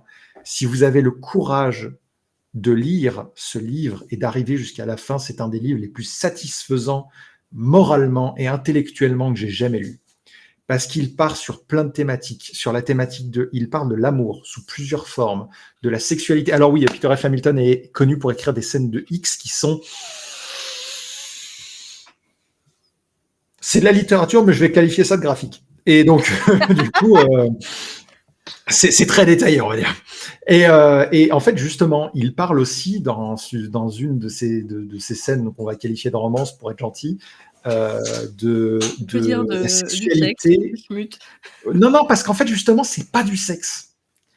Ça se passe après, et c'est une discussion entre le personnage principal et une de ses romances sur ce qu'ils ont vécu au lit, qu'elle n'a pas compris, qu'elle n'a pas apprécié, et elle voulait en discuter pour comprendre ce qui s'est passé et apprendre à le découvrir lui par rapport à ses expériences sexuelles qu'elle n'a pas. Et j'ai trouvé ça super intéressant, surtout que c'est dans un contexte futuristique où du coup les mœurs sont beaucoup plus légères qu'aujourd'hui. Le mec est quand même connu pour être assez ouvert d'esprit sur ce que va devenir l'humanité si on parle dans l'exploration spatiale. Enfin voilà, c'est pas un petit gars sans imagination qui a écrit ça. Hein. Donc il fait moins peur que Stephen King, c'est pas faux. Mais voilà, c'est un livre qui est très particulier à lire. Et pourquoi je voulais en parler en premier ? Parce que c'est mon livre préféré, que ça a été mon introduction, et c'était une introduction très dure. Par contre, si vous êtes chevronné ou si vous n'avez pas peur d'une littérature particulière, qui est un peu fastidieuse comme Le Seigneur des Anneaux, j'ai envie de vous dire. C'est-à-dire qu'il va vous décrire en fait plein de planètes. Des planètes minières, désolé, des planètes où il y a eu des expérimentations humaines qui ont été laissées à l'abandon et sur lesquelles tout a grandi par soi-même. L'enfance d'un gamin qui du coup a rencontré une femme et se rend compte qu'en fait toute sa vie n'a été qu'un énorme mensonge. Tout ça pour arriver à une conclusion, mais que je ne peux pas vous spoiler parce qu'en fait c'est comme The Usual Suspect, ça gâcherait tout le bouquin. Et cette conclusion qui pour moi a été un des pinacles de la littérature, pour moi sans déconner, hein, de la science-fiction. Vraiment, je ne peux même pas vous expliquer sans que vous lisiez. Voilà, donc c'était très subjectif comme avis, parce que je peux malheureusement pas vous en parler plus sans vous spoiler l'intérêt du livre. Mais voilà, c'est la pérégrination d'un homme perdu dans un espace très grand pour lequel il n'a que peu d'intérêt à part son objectif et qui va se retrouver malgré lui dans plein de situations où il va devoir interagir avec des gens qu'il n'a pas envie de voir. Cool. En vrai, il me donne bien envie. Si tu as des conseils de SF un peu simples pour démarrer, je crois qu'ici c'était Preneur. Même si oui, on plus lui a simple. conseillé du Star Wars. Hein. Alors, Star Wars, je ne le recommande pas pour le coup. Je le recommande pas parce que c'est souvent pas bien écrit. C'est un peu comme les livres de Black Book Edition. Ce que je recommande, c'est Pierre Bordage, qui écrit extrêmement bien, qui est français, qui écrit de la littérature francophone. Et notamment chez Pierre Bordage, je te recommande pour un premier livre de science-fiction, un livre dont j'ai perdu le nom. C'est pareil, Pierre Bordage qui est connu pour écrire des scènes de sexe bien spicy. Hein. Oui, il peut être assez cru dans ses écritures. Je me demande si c'est pas Les Derniers Hommes. Non, c'est pas ça. Pierre Bordage, qui a écrit... Il a trop écrit, ce gars. Il a beaucoup écrit. Oh là là, Pierre On Bordage, nous le truc avec Les les guerriers du sourcils. silence dans le chat. Les guerriers du silence. Ça peut être bien, les guerriers du silence, ouais. C'est très bien, les guerriers du silence. Mais c'était pas ça. Pendant que tu je cherches, vérifie sinon il que c'est fait pas ça. aussi de la fantasy. Et je peux vous montrer un de Ah fantasy non, qu'il vient de faire, que je Oui, viens de lire, Arcane. Arcane, qui est en 2 tomes, qui est top. Par contre, bien cru dans certaines descriptions. Donc, ayez pas peur.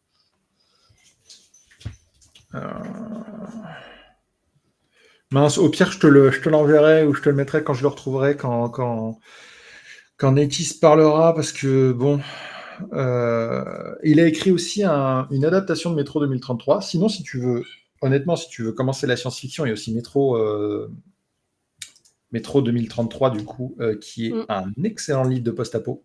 Voilà, le truc, c'est que la science-fiction, c'est quel type de science-fiction tu veux lire. La science-fiction, c'est très large. C'est ça. Parce que théoriquement, attention spoiler, Le Seigneur des Anneaux et Harry Potter sont de la science-fiction. Et ouais, la fantasy est un sous-genre de la science-fiction. C'est ce que tu veux de la hard SF, est-ce que tu veux du cyberpunk. Enfin voilà. Ouais. Donc, je retrouverai le nom du livre que je te propose de Pierre Bordage plus tard. Le dernier de mes livres, ça a été un coup de cœur. C'est un artiste que je suivais sur Internet et il a décidé de sortir une BD. Il y a 2 tomes, un 3e qui n'est pas encore traduit en français. Ça s'appelle Bird King. Bird King, qu'est-ce que ça raconte? L'histoire d'une apprentie forgeronne qui s'appelle Bianca, qui est avec un des derniers forgerons d'une espèce de lignée de forgerons particuliers qui fabriquent des armes légendaires pour des titans, comme le personnage de ce livre. Et Bianca appartient à une nation dirigée par un tyran qui envoie ses administrés à la guerre et qui, du coup, dirige une armée de, je crois, 7 ou 9 titans de ce type, qu'il envoie crever pour lui, pour un but que personne ne connaît, pour des objectifs dont personne n'a aucune idée. Et Bianca est contre ça et ne comprend pas. Un seul de ces titans demeure absent de la guerre, le Bird King, qui a été désigné apparemment comme lors d'une guerre auparavant comme un traître et dont le cadavre a été laissé sur la colline aux oiseaux. Et bon, je pense que ça coule un peu de source, mais Bianca va malgré elle réveiller le Bird King en lui rendant son épée. Elle va se rendre compte qu'elle fait partie d'une race légendaire et probablement une des dernières de sorcières au pouvoir particulier. Et elle va partir, ni plus ni moins, que dans un road trip au sein de son propre pays pour le quitter et faire en sorte que le Bird King, qui est d'une espèce d'intelligence d'enfant, qu'elle va accompagner pour qu'il puisse éviter la guerre et qu'elle puisse elle-même éviter la guerre, alors que tous ses amis sont eux-mêmes partis à leur majorité à la guerre. C'est un livre qui n'est que le début d'une grosse aventure, je pense, parce que le premier livre, il se passe beaucoup de choses au sein du pays, mais le voyage ne commence pas tout de suite. Et le deuxième commence à poser les pierres de quelque chose de très intéressant. Graphiquement, c'est juste... c'est particulier, mais honnêtement, je trouve ce style magnifique. C'est un style très sombre, avec des personnages très conscients de leur mortalité, mais avec un Bird King qui est juste somptueux, je trouve, qui a un design absolument fantastique. Et en fait, ce qui est intéressant, c'est que Bianca va vivre cette aventure avec non pas un regard d'enfant, mais un regard d'adulte, parce qu'elle a déjà vu la mort, elle l'a déjà vu de très près, et en fait, elle essaie de faire en sorte de toujours regarder les gens avec une espèce de bienveillance. Et elle va toujours éviter de se mettre en colère, parce que le Bird King est un calme olympien à côté d'elle, et lui-même n'a jamais vraiment envie de se battre. Donc, c'est un voyage qui vient seulement de débuter. J'ai déjà acheté le deuxième au premier jour de sa sortie, le troisième sera probablement la même chose. C'est de la littérature de fantasy qui est peut-être un peu particulière, mais voilà. Je voulais la présenter parce que c'est un livre qui graphiquement soutient un dessinateur que j'aime beaucoup et qui, au niveau de l'histoire, pour l'instant, part sur un bon pied, puisque dans le deuxième tome, on commence à découvrir les autres titans et voir ce qu'ils sont et quelles sont leurs histoires et pourquoi ils sont devenus comme ça, ces espèces de créatures géantes aliénées, soumises à la magie pour pouvoir survivre. Et je pense que c'est un univers de fantasy qui va vite devenir intéressant parce qu'à chaque tome, l'auteur va rajouter un petit peu de connaissances sur l'univers jusqu'à, je pense, donner un voyage initiatique de cet enfant qui, malheureusement, je pense, va pas forcément bien finir parce que, bon, on les connaît tous, les histoires, hein, avec un gentil grand bonhomme qui se fait ressusciter pour à la fin, c'est pour mieux mourir. Mais on n'est pas à l'abri d'une surprise. Mais bon, voilà. C'était... je vous donnerai probablement mon avis sur les autres tomes. Moi, j'ai été conquis par le premier, qui se finit peut-être pas un peu vite, parce qu'en fait, c'est quand même assez bien gardé niveau place. Mais pour le coup, il prend le temps de décrire son univers, de parler de ses personnages. Et quand on a fini, j'étais partagé entre merde, j'ai l'impression qu'il ne s'est rien passé, ou ah, mais j'en veux plus. Voilà. C'est le problème des premières parties qui te posent l'univers, il faut forcément avoir beaucoup d'action. Oui. Voilà. Pour une BD, pour un roman graphique, c'est quand même assez verbeux. Alors, on est loin du Tintin avec ses énormes bulles, mais l'avantage, c'est que vraiment, ce roman n'hésite pas à faire parler ses personnages et à vous donner leur point de vue sur ce qui se passe autour d'eux. Ce qui, pour moi, est une force dans un roman quoi qu'il arrive. Ok. Bah, il donne bien envie en vrai aussi. Tu alimentes mon envie de lire des graphiques. Parfait. Ah bah ça, ouais, les romans graphiques, ça, c'est trop bien. Top. On en a fini de nos avis. N'hésitez pas dans le chat si vous nous dites que certains vous plaisent et que vous avez envie de les lire. Ou à nous donner vos avis derrière quand vous les aurez lus. Petite pause avant de passer au sujet du mois. On va parler des quelques sorties, sujets à suivre qui vont arriver dans pas longtemps. Côté roman, j'ai pas tout noté, il y a tellement de sorties, mais on a quelques sorties en décembre, là, au mois prochain, qui m'intéressent, en tout cas moi, avec le 3e tome de Divine Darkness. Je viens d'acheter le premier, donc le 3e qui sort, ça m'intéresse. On a aussi... c'est de la romantésie, du coup, pour ceux qui ne connaissent pas, et autrice française aussi. Ça sort le 4 décembre. On a un autre livre qui m'intéresse en décembre qui sort le 23, juste avant Noël. Ça peut faire une idée cadeau. Qui est un tome 1 qui s'appelle Guide de magie pour sorcières modernes. Qui a l'air bien intéressant. Et oui, on te parle, Tipo. Je sais pas trop encore si c'est de la romance avec un fond de magie ou si c'est vraiment de la partie sorcellerie. Mais la couverture me donnait envie, tout simplement. On verra après si ça plaît vraiment une fois au niveau de l'histoire. Et si on part en janvier, le 8 janvier, il y a un premier tome qui s'appelle L'oiseau dans la bibliothèque, qui a l'air d'être de la fantaisie pure, qui donne bien envie. Et pareil, la couverture magnifique.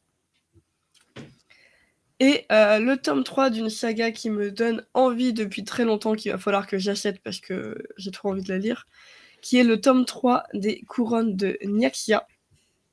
L'oiseau chanteur et le cœur de pierre, du coup, pour le nom du tome. Ça sort début janvier aussi.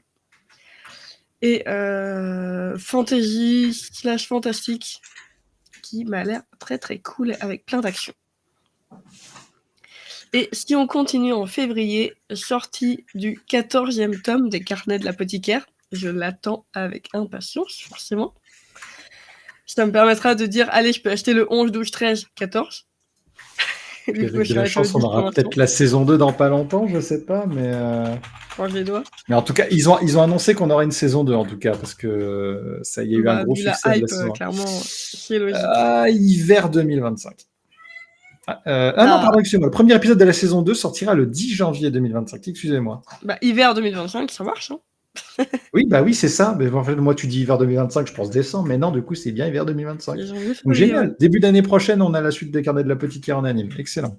Et en manga, parfait. Ah, trop bien. Trop bien. Je note aussi un livre de fantasy pur qui a l'air d'être un one-shot. J'aime beaucoup avoir quelques one-shots parce qu'on a beaucoup trop de sagas en fantasy et ça fait du bien d'avoir des choses qui terminent en un seul tome, qui est The Sword of Kaigen.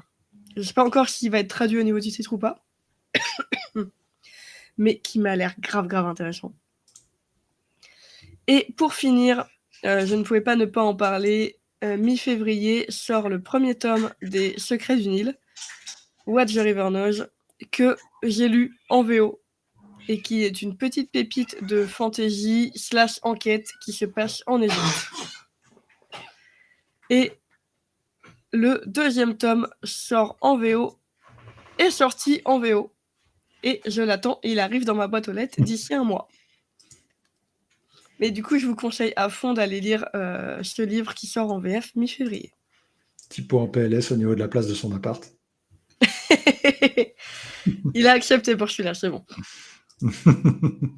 Du coup, voilà pour les sorties romans et graphiques à venir. Et je crois que tu as quelques JDR à nous proposer.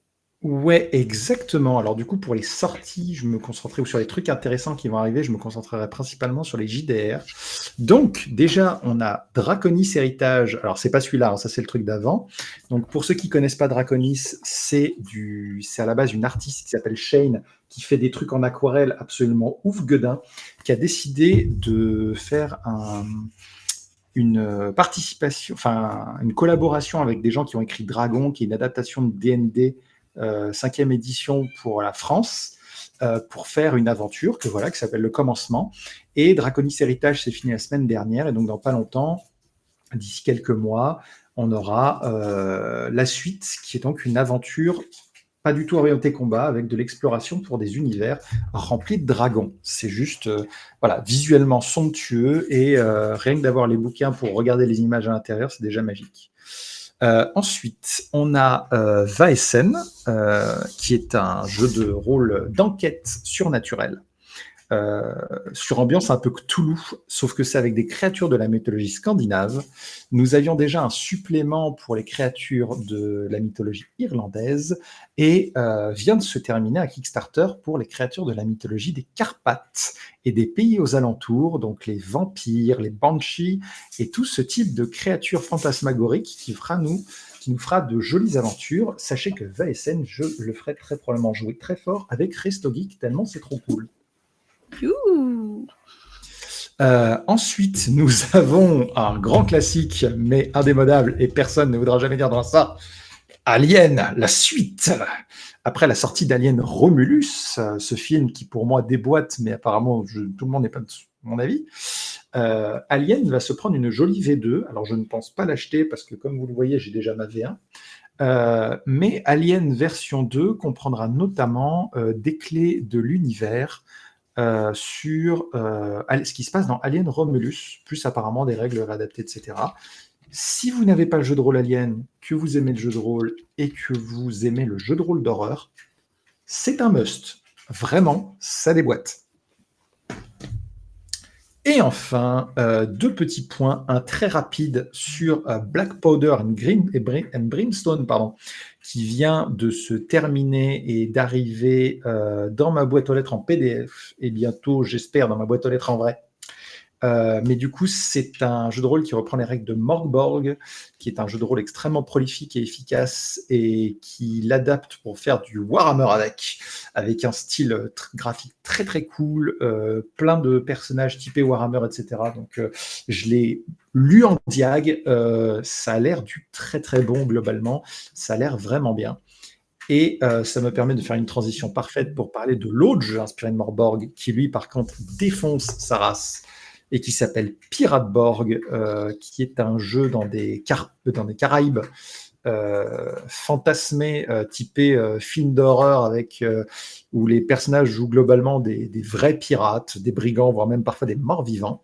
Et pour ce jeu qui a eu un succès monstrueux, et quand on voit comment ça se passe à l'intérieur, tu m'étonnes, il y a une campagne qui vient d'être financée euh, qui sera probablement dans mes activités de l'année prochaine. C'est une certitude. Notamment que la campagne est livrée, je crois, avec même 2 ou 3 aventures supplémentaires, tellement ça a bien marché. Et des règles bonus, et plein de trucs, parce que Pirate Borg, c'est trop bien et que tout le monde a adoré. Voilà, c'est à peu près tout pour les sorties futures qui devraient arriver normalement sur la mi-année 2025, avec le plus tôt, je pense, Black Powder and Brimstone qui devrait m'arriver physiquement chez moi d'ici janvier au plus tard. Cool. Hâte de tester certains de ces JDR en live. Yes. Ah ouais. Surtout Pirate Borg, il donne bien envie, j'ai l'impression. J'ai plein de potes qui veulent jouer à Pirate Borg. Ouais. C'est très très bien. Ouais. C'est vraiment très très bien. Génial. Ok. Eh bien, si on a fini sur les prochaines sorties, petit sujet du mois très intéressant à voir avec vous sur nos différentes manières de lire, comme vous avez pu le voir dans le nom du live, bien sûr. Où on va parler de ça en 2 temps. D'abord, nos préférences de lecture classiques, entre guillemets, entre est-ce qu'on préfère lire en papier, lire sur une liseuse, sur notre téléphone, sur une tablette, en audio, et qu'est-ce qu'on y trouve comme avantage ou inconvénient. N'hésitez pas à nous dire dans le chat si vous avez déjà des préférences là-dessus. Et dans un deuxième temps, on ira plutôt sur la manière de lire au niveau de l'imaginaire.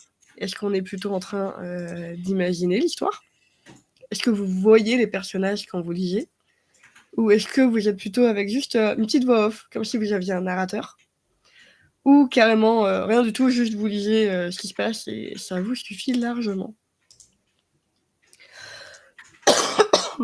Oups, pardon. Du coup, si on commence sur nos petites préférences de lecture. Shonata, est-ce que tu as une petite préférence de ton côté ? Je sais pas lire. Bref, Ah bon ? en dehors de cette blague merdique, ouais, j'ai 2 préférences. Alors déjà, ma préférence, le top du top, c'est le livre papier. Clairement, je pense que là, globalement, tous les gens qui aiment lire sont un consensus global et quasi mondial. Le livre papier bat toutes les catégories, même s'il y a une exception à ça, c'est les formats, ce que j'appelle les formats à la con. C'est-à-dire, par exemple, j'ai un excellent jeu de rôle sur le Japon que j'aimerais beaucoup lire dans le train, mais qui est en format dégueulasse, en long, avec une couverture dure. Le truc illisible. très pratique, façon grimoire, Ouais. quoi. Et puis, du coup, tu as ta jolie bibliothèque et tu as ça qui sort. Bref. Voilà, ouais. C'est compliqué. Mais sinon, ça reste le papier. Malheureusement, le papier prend de la place. Moi, ça a été un problème puisque j'habitais dans un appartement où j'avais pas forcément de la place et je devais négocier avec ma conjointe à chaque fois que je voulais acheter un bouquin parce qu'on en avait déjà trop. Là maintenant, j'ai un plus grand appartement qui devra probablement changer dans pas longtemps parce que j'ai le même problème qui va survenir d'ici moins d'un an. Mais bref. Du coup, j'avais acheté il y a maintenant 2 ans, on m'a offert d'ailleurs, pour être exact, une liseuse. Et je ne m'attendais pas à autant apprécier ça. Je dirais qu'il n'y a pas le feeling papier qui reste plus agréable, d'autant que la liseuse ne permet pas, dans certains cas de livre, de montrer du contenu graphique. Du moins, quand elle le montre, c'est très lent. Et la mienne n'est pas top pour lire les PDF, elle met des plombes. Donc, globalement, on reste sur de la lecture papier. Par contre, niveau qualité de lecture, c'est vraiment top. On a l'impression de lire un livre. On n'a pas de fatigue des yeux, ça fait pas mal aux yeux. C'est pratique, il y a des petits outils pratiques comme la recherche de termes, etc. On peut zoomer à la taille qu'on veut. Quand j'ai commencé à avoir des problèmes de vue avant d'avoir mes nouvelles lunettes, ça a été pratique de pouvoir grossir un peu ce que je lisais pour avoir moins mal aux yeux, ce que je ne peux pas faire avec un livre. Donc voilà, ça reste le top. Le PDF, exceptionnellement, quand j'ai vraiment foutrement hâte de lire un JDR, je le lis soit sur ma tablette, qui est grande, hein, ma tablette elle est énorme, ou sinon mon téléphone quand je suis dans le train vraiment. Mais ça c'est vraiment, il faut que le truc me hype à balle, je le fais très rarement. Lire sur téléphone et tablette, ça fait mal aux yeux. Donc voilà. Les BD, bouquins uniquement. BD roman graphique, c'est papier ou rien. Ouais, je vois tout à fait. On te dit dans le chat qu'on peut transformer les PDF en e-pub, si tu veux les mettre sur la liseuse. Alors, on peut on peut transformer un PDF en EPUB, j'ai essayé, mais c'est approximatif dans certains cas. Parce que quand je parle de PDF, globalement, je parle de jeux de rôle qui ont du coup un layout un peu particulier, qui n'est pas forcément le truc le plus facilement adaptable. En effet, si on a mais des PDF de livres, j'en ai pas. Globalement, aujourd'hui, même lorsqu'on fait des commandes Kickstarter et qu'on a des romans avec, ça m'est arrivé avec un JDR, avec un roman associé, le roman est livré en PDF et en EPUB. Donc globalement, voilà, les gens sont plutôt au courant maintenant que c'est un format accepté. Donc voilà. Ouais. Et les PDF full écrit, c'est pas les trucs les plus chiants à lire, vu qu'ils se chargent assez vite. Par contre, juste pour tenter, j'ai pris mon bouquin de règles de Warhammer qui est extrêmement graphique et je l'ai collé dedans pour voir la vitesse à laquelle ça chargeait. Je crois qu'il fallait 1 minute 30 pour charger une page. Donc voilà, Ah oui. c'était un peu compliqué. Il y a du level, ouais. Ouais. Mais ça permet d'avoir l'intégrale de The Witcher, c'est-à-dire un truc qui fait genre 2500 pages à genre 5 balles. Yes, j'avoue.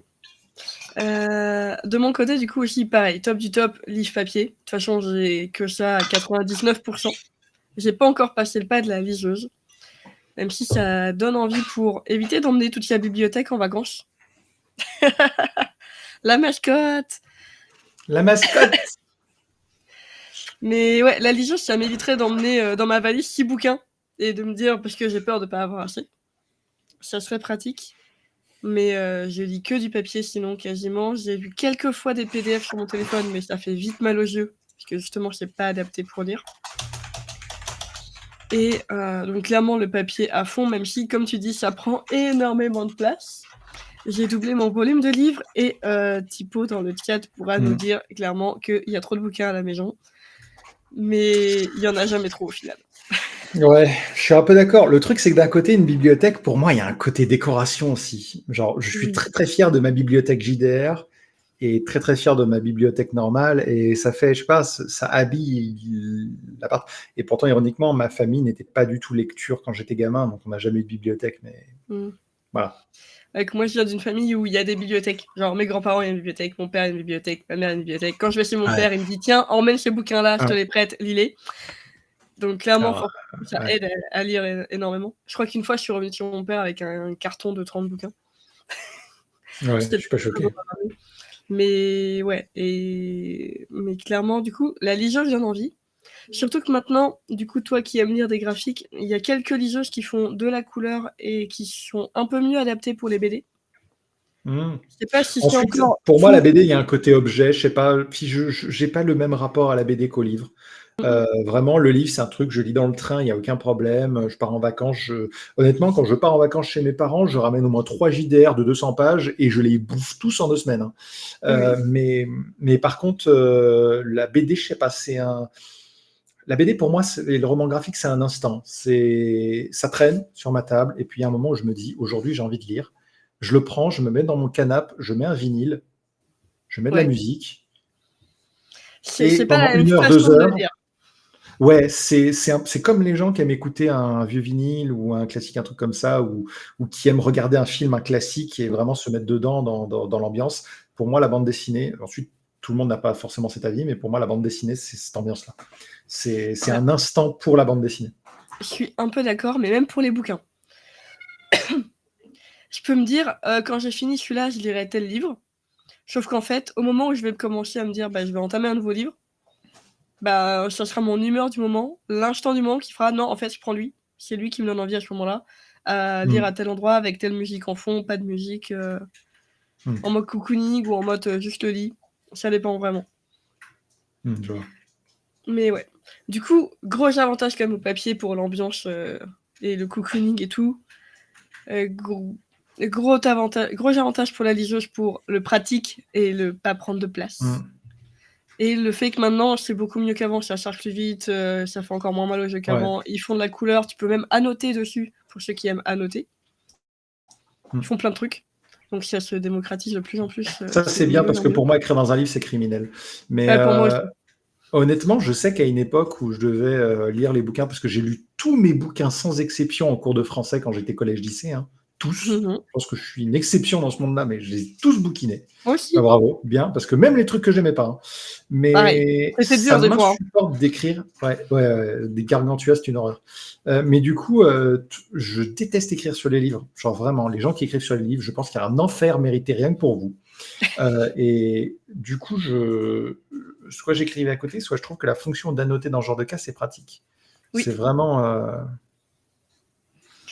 Clairement, les seuls livres où je pourrais, entre guillemets, me permettre d'annoter, c'est les livres un peu où tu dois prendre des notes parce que c'est des trucs un peu développement personnel. Mais dans ce cas-là, je vais pas écrire dans le bouquin. Je vais prendre un post-it que je vais mettre dans le bouquin et je Voilà. vais écrire dessus. La seule exception que j'ai, c'est que j'ai lu forcément des livres dont vous êtes le héros. Et là, pour le coup, c'était fait pour. De toute façon, j'ai jamais vendu mes livres. Par contre, j'en ai donné. Et du coup, je donne des livres que ceux qui sont en bon état.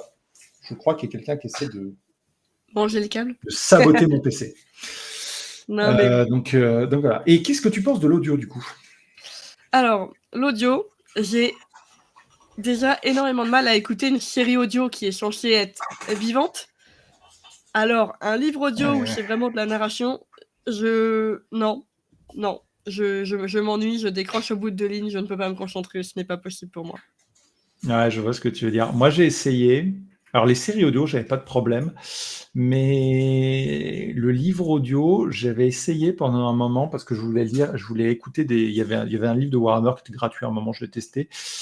Et en fait, c'était particulier parce que le truc, c'est que quand je bookine, je suis dans le train, j'écoute de la musique en même temps.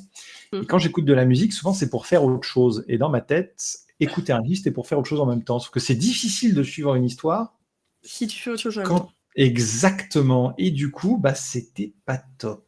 Donc, pour ceux qui sont dans le train et qui ne font rien, moi, je comprends pas les gens qui font rien dans le train, mais si vous êtes parti de cette catégorie-là et que vous aimez écouter de la musique ou écouter des histoires, ça peut être pas mal. Alors, mais moi, voilà. je fais partie de la catégorie qui ne fait rien dans le train à part écouter de la musique, parce que sinon, j'ai mal au Je sais cœur. pas comment tu fais. Ah oui, bon, sinon, ça, c'est j'ai mal au cœur. Donc, je ne peux pas lire, j'en suis très triste. Mais même comme ça, un livre audio, ça ne passe pas. Je m'endormirai dessus, en fait. Ouais, ouais. C'est compliqué. Ouais, mais et ça dépend énormément du narrateur. Faut être concentré, ça dépend de la voix. Ouais, ça, je suis d'accord. Pour le coup, le narrateur, pour moi, était bon. Je trouvais qu'il faisait bien son taf. En plus, il y avait des effets, pour les scènes de combat. Il y avait un petit peu de musique et tout. Donc, en vrai, il y avait du vrai taf. C'était vraiment cool. Mais ça passait pas. Je sais pas. Ouais. Je pense que c'est vraiment une autre façon de lire qui peut être super adaptée pour certaines personnes. Mais quand tu as été trop habitué, je pense, à lire vraiment en livre papier ou même liseuse, c'est compliqué de t'y mettre. Par contre, mon avis sur la question, je trouve que c'est absolument génial pour les gens qui sont ou deviennent malvoyants.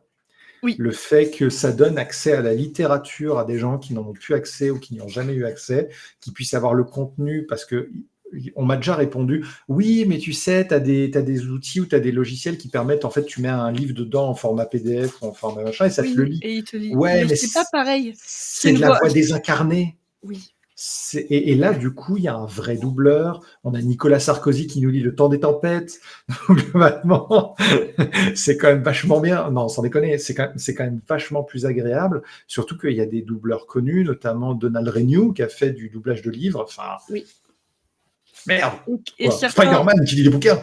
C'est ça. Et certains auteurs prennent vraiment à cœur de choisir, soit de le lire eux-mêmes pour vraiment vivre leur livre, soit de vraiment choisir un vrai narrateur qui correspondra à leur histoire. Et ça, je trouve ça génial. Je suis tout à fait d'accord. Donc voilà. Bon, du coup, de notre côté, on est vraiment plus papier, voire liseuse. Ouais. Le téléphone, c'est pratique, mais ça fait mal aux yeux rapidement, donc on essaye d'éviter. Ouais, puis moi, je le garde vraiment que pour des PDF de JDR. C'est ça. À la rigueur, le seul cas, là, récemment, je m'y suis mis. J'ai mes PDF maintenant de JDR pendant les parties depuis que je me suis acheté une tablette. C'est pour utiliser les fonctions de recherche. Et du coup, c'est un cas super particulier. Genre un joueur qui me demande un truc, rechercher, ça va 10 000 fois plus vite que de prendre ton bouquin. Oh, bordel de merde. Donc voilà, c'est... C'est sûr. C'est sûr. Et je crois que dans notre chat, ils sont un peu pareils que nous, même si un peu moins drastique sur la notation. Mais on parle surtout de dev perso ou de science pour annoter, donc clairement, là, je comprends tout à fait le truc. Même, tu vois, Kestis, je me suis acheté un truc sur la science, là, un Science Civis spécial hors série sur la science, et sur la science gore, pour être exact. Et même ça, je peux pas la noter, quoi. Moi, écrire dans un livre, vraiment, même quand je écorne un tout petit peu une page, j'ai l'impression d'être un meurtrier de masse. Le pire, quand tu prêtes un livre et qu'on te le rend et qu'il est un peu écorché ou autre, toi, plus jamais je te prête de bouquin. Ouais, je tue les gens. Moi, je fais toujours méga gaffe quand on me prête un livre. Ça m'est même déjà arrivé d'abîmer un livre à un pote. Je lui ai racheté son bouquin. Je comprends tout à fait. Pas un livre. Ah. Les miens, ils sont dans un état lamentable parce qu'ils traînent, genre là, mes lames du cardinal, vu qu'ils traînent dans mon sac tous les jours, dans un état de merde. Et voilà. D'ailleurs, Dragon déchu, c'est mon deuxième en édition collector. Je ne l'ai jamais lu. Parce que le vrai, je l'ai tellement lu qu'il est jaune. Ouais, je vois. Ça m'est déjà arrivé de tellement lire un livre que des pages se sont détachées. Et là, j'ai été primée. Mais du coup, je l'ai racheté parce que voilà, quoi. Ouais. Ok, du coup, sur ces préférences-là, on est bon. Et maintenant, du coup, côté imagination. Est-ce que dans le chat, ou est-ce que toi, Jonathan, quand tu lis, il se passe quoi? T'imagines les personnages, les lieux, t'as juste une voix off qui te lit l'histoire. Qu'est-ce qui se passe? Alors, moi, quand je lis, et que je suis vraiment un donf, en gros, il est 8h du mat, je suis dans le train, j'ai encore la gueule enfarinée, j'ai ma musique sur les oreilles. Avec de la chance, il n'y a pas un bébé en train de hurler dans le train. Globalement, moi, je vois complètement les images de ce qui se passe. Si le livre est bon et qui m'intéresse, je vois complètement ce qui se passe. J'arrive à m'imaginer les scènes. Si c'est bien écrit que je suis dedans, globalement, je rentre dans un espèce d'état second dans lequel vraiment le monde autour de moi, il flotte, il est plus là, il est flou. Et c'est très désagréable quand j'en sors d'ailleurs. Mais du coup, ça me permet vraiment de prendre l'histoire pour ce qu'elle est, et de visualiser les personnages, des fois de faire des rapprochements. Je pense que c'est le cerveau qui fait ça avec un personnage de film que j'ai déjà vu. Du coup, le personnage que j'imagine, par exemple, pour moi, dans Les Lames du Cardinal, il y a un des personnages qui a un peu la tête de D'Artagnan, parce que c'est un dragueur, il a ce côté un peu dégingandé, etc. Et d'ailleurs, il y a une référence directe à D'Artagnan dedans. Donc, c'est un peu ça. Ce qui pose problème quand on a des scènes de sexe graphique comme ce truc-là, c'est un peu gênant des fois. L'imagination est un peu trop fertile parfois. Mais voilà, moi, je suis de ce cas-là, du cas de la personne vraiment qui va se représenter physiquement ce qui se passe. Ce qui est très utile pour le jeu de rôle quand on écrit du jeu de rôle. Ça permet plus facilement de se représenter ce qu'on va écrire pour ensuite leur décrire. Okay. Et toi, du coup? Juste avant moi, dans le chat, du coup, côté Kestis Typo, c'est un peu pareil. J'imagine la scène, les personnages dans leur tête. Donc, c'est plutôt cool. Moi, par contre, au contraire, j'ai pas l'image. Genre, je suis pareil. Quand je lis, je suis dans ma bulle. Quand j'en sors, je suis pas bien. Même que quand j'étais plus jeune, que ma mère m'appelait pour venir manger, je ne l'entendais pas jusqu'à ce qu'elle se mette devant moi à passer serment. Ça pouvait arriver. Par contre, je ne vois pas les images. C'est vraiment... Je lis les mots. Et j'ai presque des fois une petite voix qui me fait la narration. Mais pas d'image. Du coup, je suis jamais déçue quand il y a une adaptation en film. Ce qui est pratique parce que je n'ai jamais imaginé la personne au final. Oui, c'est vrai. Contrairement à quand tu l'as imaginé blond et qu'on te le fait brun, tu fais, mais non, je l'ai jamais vu comme ça, moi. Ensuite, bon, quand tu lis Je suis une légende et qu'on te dit que le personnage principal, c'est un gros gars d'1m60, il est clairement surpoids, il est blanc, il a le double menton et que derrière, on te colle Will Smith. Tout le monde est un peu choqué, oui, forcément. Voilà. N'empêche que le film et le livre sont bons. Mais du coup, on a tous des manières un peu différentes de lire. Je pense que ça impacte pas mal notre vitesse de lecture aussi. Que quand tu prends le temps d'imaginer les lieux et les personnages, tu lis plus lentement que quand tu lis au final et que tu ne les imagines pas. Parce qu'on me dit souvent que je lis trop vite. Pipo dans le chat pourrait confirmer que je dévore les bouquins des fois à une vitesse folle. Mais justement, j'ai pas le temps d'imagination derrière. Aussi. Je lis vite, mais je pense que je dois lire moins vite que toi. Parce que quand on voit le débit que tu me présentes, des fois, je me dis, putain, c'est quand même dingue. Mais je pense que... Je pense que c'est une question d'entraînement aussi. Les gens qui lisent peu, du coup, lisent pas vite. Oui, forcément aussi. Mais du coup, ouais, toi, tu traces vraiment salement, hein. Je peux te lire 200 pages en 1 heure, il n'y a pas de souci. Ouais, non, moi, je vais pas aussi loin. Je pense ouais, moi, je lis une cinquantaine de pages en un aller de train, donc en une quarantaine de minutes. Hmm. Donc, en gros, pour lire ce que tu fais, je devrais mettre 4 fois 40 minutes. Donc, du coup, 80, Ouais. 160 minutes. Donc, Ouais, donc ouais. on va dire un peu le double, tu vois. Et je pense que ça Ouais. vient aussi du fait que tu prends plus le temps d'imaginer. Ou autre, moi, il y a une Ouais. description, bah, je lis Et la quand j'ai description. un bug d'imagination, ça m'arrive de relire. Oui, Genre, si par exemple, je suis en train de lire et qu'en même temps, il y a quelqu'un qui parle, vous arrivez à la gare de Lyon, etc., et que ça me sort un peu, du coup, je bug, je fais mais il racontait quoi en fait, et puis je suis obligé de relire. Donc, ok. Ouais, c'est pour ça que ça prend plus de temps à lire. Après, ça va avec la manière de lire, et ça va très bien. Ça te permet de mieux l'imaginer, de mieux t'imprégner de l'histoire, clairement. Mais du coup, toutes ces manières d'imaginer, en vrai, au final, j'ai découvert ça il y a très peu de temps, ça a un nom. oui, Et plusieurs stades. truc de dingue. Et en fait, on parle quand on surimagine, ou on va vraiment dans le détail. Hein. Genre, c'est du velours côtelé, 3 points, nanana. Là, t'es dans l'hyper-fantaisie. Quand tu es juste, t'as l'imagination, tu vois les images, tu es sur de la fantaisie classique. Fantaisie avec PH. Ce que la plupart des gens, du coup. Et pour tous les autres cas, on parle d'afantaisie. Quand on n'a pas l'image. Tu as la fantaisie, entre guillemets, basique, où un peu comme moi, tu as juste la petite voix. Quand tu penses, quand tu lis, tu as une petite voix off. Et tu as la fantaisie totale, où tu n'as ni la voix ni l'image.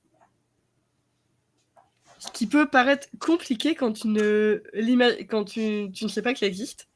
Je crois que je sais plus quand, à un moment, on m'a dit, mais tu vois pas les images quand tu lis? Moi, j'étais là en mode, parce qu'on peut voir les images quand on lit. Ouais, ça va plus bizarre. Ça T'as fait pas un la peu télé bizarre à la maison?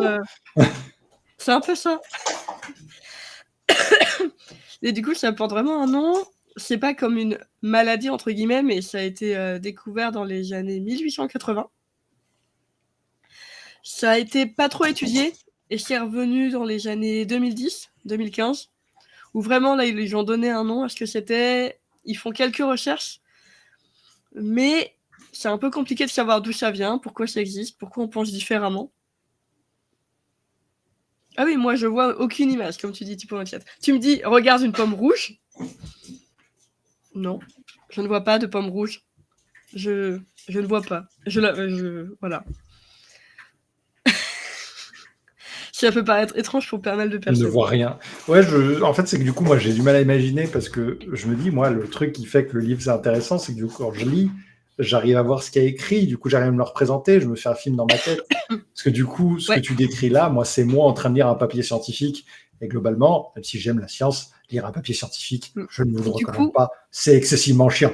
Donc, du coup, je vois. Mais en fait, tu te bases pas sur les images, mais tu vas plus te baser sur un ressenti au final. Les émotions ouais, que vont t'apporter le livre. exactement. C'est vraiment ça, du coup, qui te fait aimer la lecture quand tu ne vois pas les images, je pense. Peut-être d'autres personnes, ça serait d'autres choses. Moi, c'est vraiment, du coup, l'émotion que ça m'apporte. L'imaginaire que ça m'apporte aussi, parce que même si je vois pas les images, ça m'aide à avoir un peu d'imagination, qui est plus compliqué à avoir quand justement tu ne peux pas visualiser. Donc c'est vraiment ces choses-là. C'est pour ça que j'aime beaucoup tout ce qui... Je lis très peu de romans historiques ou autres, ou de choses trop visuelles non plus. Dans ce cas-là, je préfère aller sur des graphiques où l'image m'est fournie. Dans ce cas-là. Et par contre, tout ce qui est fantasy, au final, que ce soit des magiciens, des vampires ou n'importe quoi, on en a tellement vu dans des films existants que j'ai pas besoin de me le visualiser. J'ai eu des visuels avant. Mais du coup, ouais, c'est un peu compliqué. À ce qui paraît, tu peux voir quand même des images dans tes rêves quand tu es à fantasy. Mais je me rappelle jamais de mes rêves, donc je pourrais pas vous le confirmer. Alors, chose rigolote, je sais que je suis plus performant à préparer un JDR dans une thématique sur le bouquin que je suis en train de lire en même temps. Parce qu'en fait, il n'y a jamais de période où je ne suis pas en train de lire un bouquin. Mais du coup, c'est voilà. Si tu veux que je fasse de la SF, il faut que je lise de la SF. Si je suis en train de relire Blade Runner pour la 50e fois, bah, je peux plus faire du cyberpunk. Yes, je vois tout à fait. Et du coup, niveau mémoire visuelle, je suis comment? c'est très compliqué. Genre, tu me dis, tu es dans telle ville, il y a ça il y a telle boutique en face de telle boutique. Si vraiment, genre, c'est la ville de mon enfance où j'ai vécu, je connais par cœur parce que je suis passée devant 20 000 fois, je saurais te retrouver les choses, mais je vois pas les images quand même. Par contre, si tu me dis, on vient de visiter un truc et tu me dis, t'as vu, il y avait tel truc à tel endroit, what? Non, je sais plus, peut-être. C'est compliqué. J'ai une mémoire plutôt auditive et plutôt à l'écrit aussi, quand tu rédiges. Par contre, visuel, pas du tout. C'est très compliqué. C'est pour ça qu'à l'école, je refaisais des fiches de tous mes cours. Ensuite, souvent, les fiches, ça aide surtout à faire travailler la mémoire visuelle, donc c'est bizarre. Moi, c'était le fait de l'écrire. En fait, quand je l'écrivais, je le relisais dans ma tête. Donc, je pense que c'était plutôt écriture et audition. Mais plutôt auditif, parce que même des fois, on me dit on a parlé de quoi à tel moment, je peux te ressortir des fois une phrase. Ah oui, la question à 10 000 balles, c'est est-ce que ce serait lié éventuellement au type de mémoire que tu utilises au final majoritairement? Je pense que c'est plutôt l'inverse. La mémoire que tu vas utiliser sera liée au fait de si tu vois les images ou pas. Oui, en fait, je sais pas. Je sais pas dans quel sens ça pourrait se faire. Ouais, je sais pas non plus. Mais je pense que ça impacte pas mal de choses, clairement. Clairement. Donc voilà, je sais pas si on peut en dire grand chose de plus, mais non, c'est vraiment une façon de voir les choses ou de ne pas voir les choses qui impactent beaucoup de choses dans la vie et en particulier la lecture aussi. Ensuite, et ouais, comme tu dis, Thibaut, c'est lié dans les deux sens. Toi qui es amatrice de romantésie, je comprends encore moins le fait que tu vois pas les images, tu vois. Pour avoir connu assez longtemps quelqu'un amatrice de new romance, tu vois, je pense qu'elle préférait avoir les images. Mais bon. Bah, c'est moins gênant du coup quand tu le lis. Ah oui, c'est moins gênant, oui, en effet. Ouais. Ensuite, c'est pas le genre de bouquin que tu lis dans le train, quoi. Quoique. En vrai, je m'en fous. Je lis pas dans le train de toute façon, donc je pourrais pas. Oui, c'est ça. Moi, c'est l'inverse pour le coup. Et il existe, si tu ne connais pas, des pochettes à livres où pas juste tu glisses ton livre pour le protéger, mais où tu recouvres complètement la couverture pour le protéger. Comme ça, les gens ne savent pas ce que tu dis. Oh. Ça expliquerait pourquoi il y a autant de Bibles dans les transports en commun. En fait, ils ont tous mis une fausse couverture de la Bible. En fait, ils sont très bien dans les tempêtes. Oh ok. Enfin, voilà. Je crois qu'on a fait le tour de sujet. Je sais pas si vous voulez parler de 2-3 petits trucs autour de ça dans le chat, ou si de votre côté, ça vous paraît déjà pas mal. Et sinon, est-ce que vous avez des envies de sujets pour la prochaine émission, qui sera dans 3 mois, en février? Donc on aura le temps. On a le temps de préparer tout, mais si vous avez des envies, des idées, un livre que vous aimez particulièrement, qu'on aurait peut-être lu, dont vous voulez qu'on parle, ça pourrait aussi. Si vous voulez aussi, si par exemple vous voulez savoir si on a des jeux de rôle dans tel type de thématique ou tel type de thématique, je peux regarder ce que j'en ai quand même beaucoup, je peux me renseigner, et du coup je peux présenter des choses. Si par exemple, voilà, des gens qui veulent faire du Seigneur des Anneaux, découvrir le Seigneur des Anneaux, ça c'est rare, il y a pléthore, ou s'il y a des gens qui veulent découvrir, je sais pas, une niche particulière et qui voudraient faire une adaptation de telle ou telle chose, je peux présenter des choses dans ce genre-là. Et dans les romans graphiques aussi. Et même chose, si vous voulez comment débuter avec la fantasy, en passant des livres les plus simples pour démarrer aux plus complexes, ou dans d'autres genres, n'hésitez pas non plus, on pourrait vous proposer des idées de lecture. Ça, c'est pas mal, ouais. Comment se mettre à lire, ça peut être une très bonne idée, Thibaut. Ouais. Comment on arrive à se motiver et à apprécier de lire régulièrement. Les livres dont vous êtes le héros. Clairement, on pourrait faire un sujet là-dessus. Je sais pas ce que tu en penses. Ce serait avec grand plaisir. Ah ouais, 651 pages, ça se fait, non? Au calme. Première lecture. Tranquille. Par pitié. Ah, même pas, il y en a plus en fait, excusez-moi. 661. Enfin bon. Ah oui, si on parle de livres dont on est le Excuse-moi, petite héros, frappe. et on a toute la série très connue, mais il y a Fabien Olicard qui vient d'en sortir un. Ça pourrait être le moment d'en parler, clairement. Olicard en a fait un. Oh. Ouais, Parce que moi, j'ai fait quasi tous les loups solitaires. ouh, Et j'avais un ou deux des magiciens de je sais plus le nom. Mais c'était trop bien. Et d'ailleurs, ça existe toujours, c'est ça qui me tue. C'est trop trop bien, les Livres dont vous êtes le héros. ok. Les loups solitaires, oui, oui, les 100, ouais. Je les empruntais à la bibliothèque de ma bourgade, qui les avait absolument tous. Et Trop d'ailleurs, je bien. me souviens qu'il y en avait un que j'avais galéré à récupérer. Parce qu'à chaque fois, il était emprunté par quelqu'un qui mettait. Il est réédité tous les 6-7 ans, sans déconner, trop bien. Mais c'est génial, hein. Mais Pour ceux c'est qui veulent génial comme apprendre à série. lire, enfin voilà, c'est comme. Bah, clairement, du coup, c'est une façon de se mettre à lire ces livres-là, parce que Mais c'est de la lecture interactive. c'est comme quand quelqu'un me dit j'aime pas lire et qu'il me dit j'ai adoré jouer à Danganronpa. Gars, c'est un visual novel. C'est comme lire un bouquin avec des images. C'est Genre, ça. t'as probablement lu un plus gros bouquin qu'un livre de poche après avoir lu ça. Hein. Donc globalement, la question c'est est-ce qu'on a envie de lire? Parce que je peux concevoir que le média, il est. Voilà, C'est ça ça. En fait, c'est c'est pas plutôt fun est-ce que tu as visuellement. envie ou pas de t'y mettre, mais dans tous les cas, tu trouveras toujours un genre ou un style qui te plaît. Exactement. Je pense sincèrement que tout le monde peut aimer le contenu qu'il y a dans un livre à un instant T. La question, c'est qu'est-ce que vous aimez? Mon père n'a jamais été un grand lecteur. Honnêtement, en 30 ans, je n'ai jamais vu lire un bouquin. Sauf, il a toute la collecte des automotos depuis genre 2015.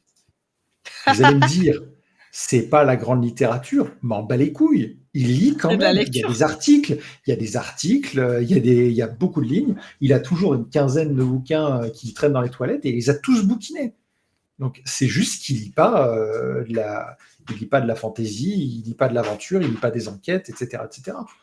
Donc voilà, quelqu'un qui lit Voici, on pourra en dire ce qu'on veut sur le contenu, ça reste de la lecture. C'est une personne qui lit plus que quelqu'un qui passe sa vie sur TikTok, quoi. Donc, Exactement. Non mais du coup, ça donne quelques idées. N'hésitez pas sur les réseaux ou sur le replay quand il sortira sur YouTube à nous en proposer d'autres. On verra lequel on fera la prochaine fois et on gardera les suivants pour les fois d'après. Alors, pour les livres dont vous êtes le héros avec un autre nom en primaire, ça me dit rien. Par contre, j'ai vu un truc qui m'a beaucoup plu quand j'étais à Cultura.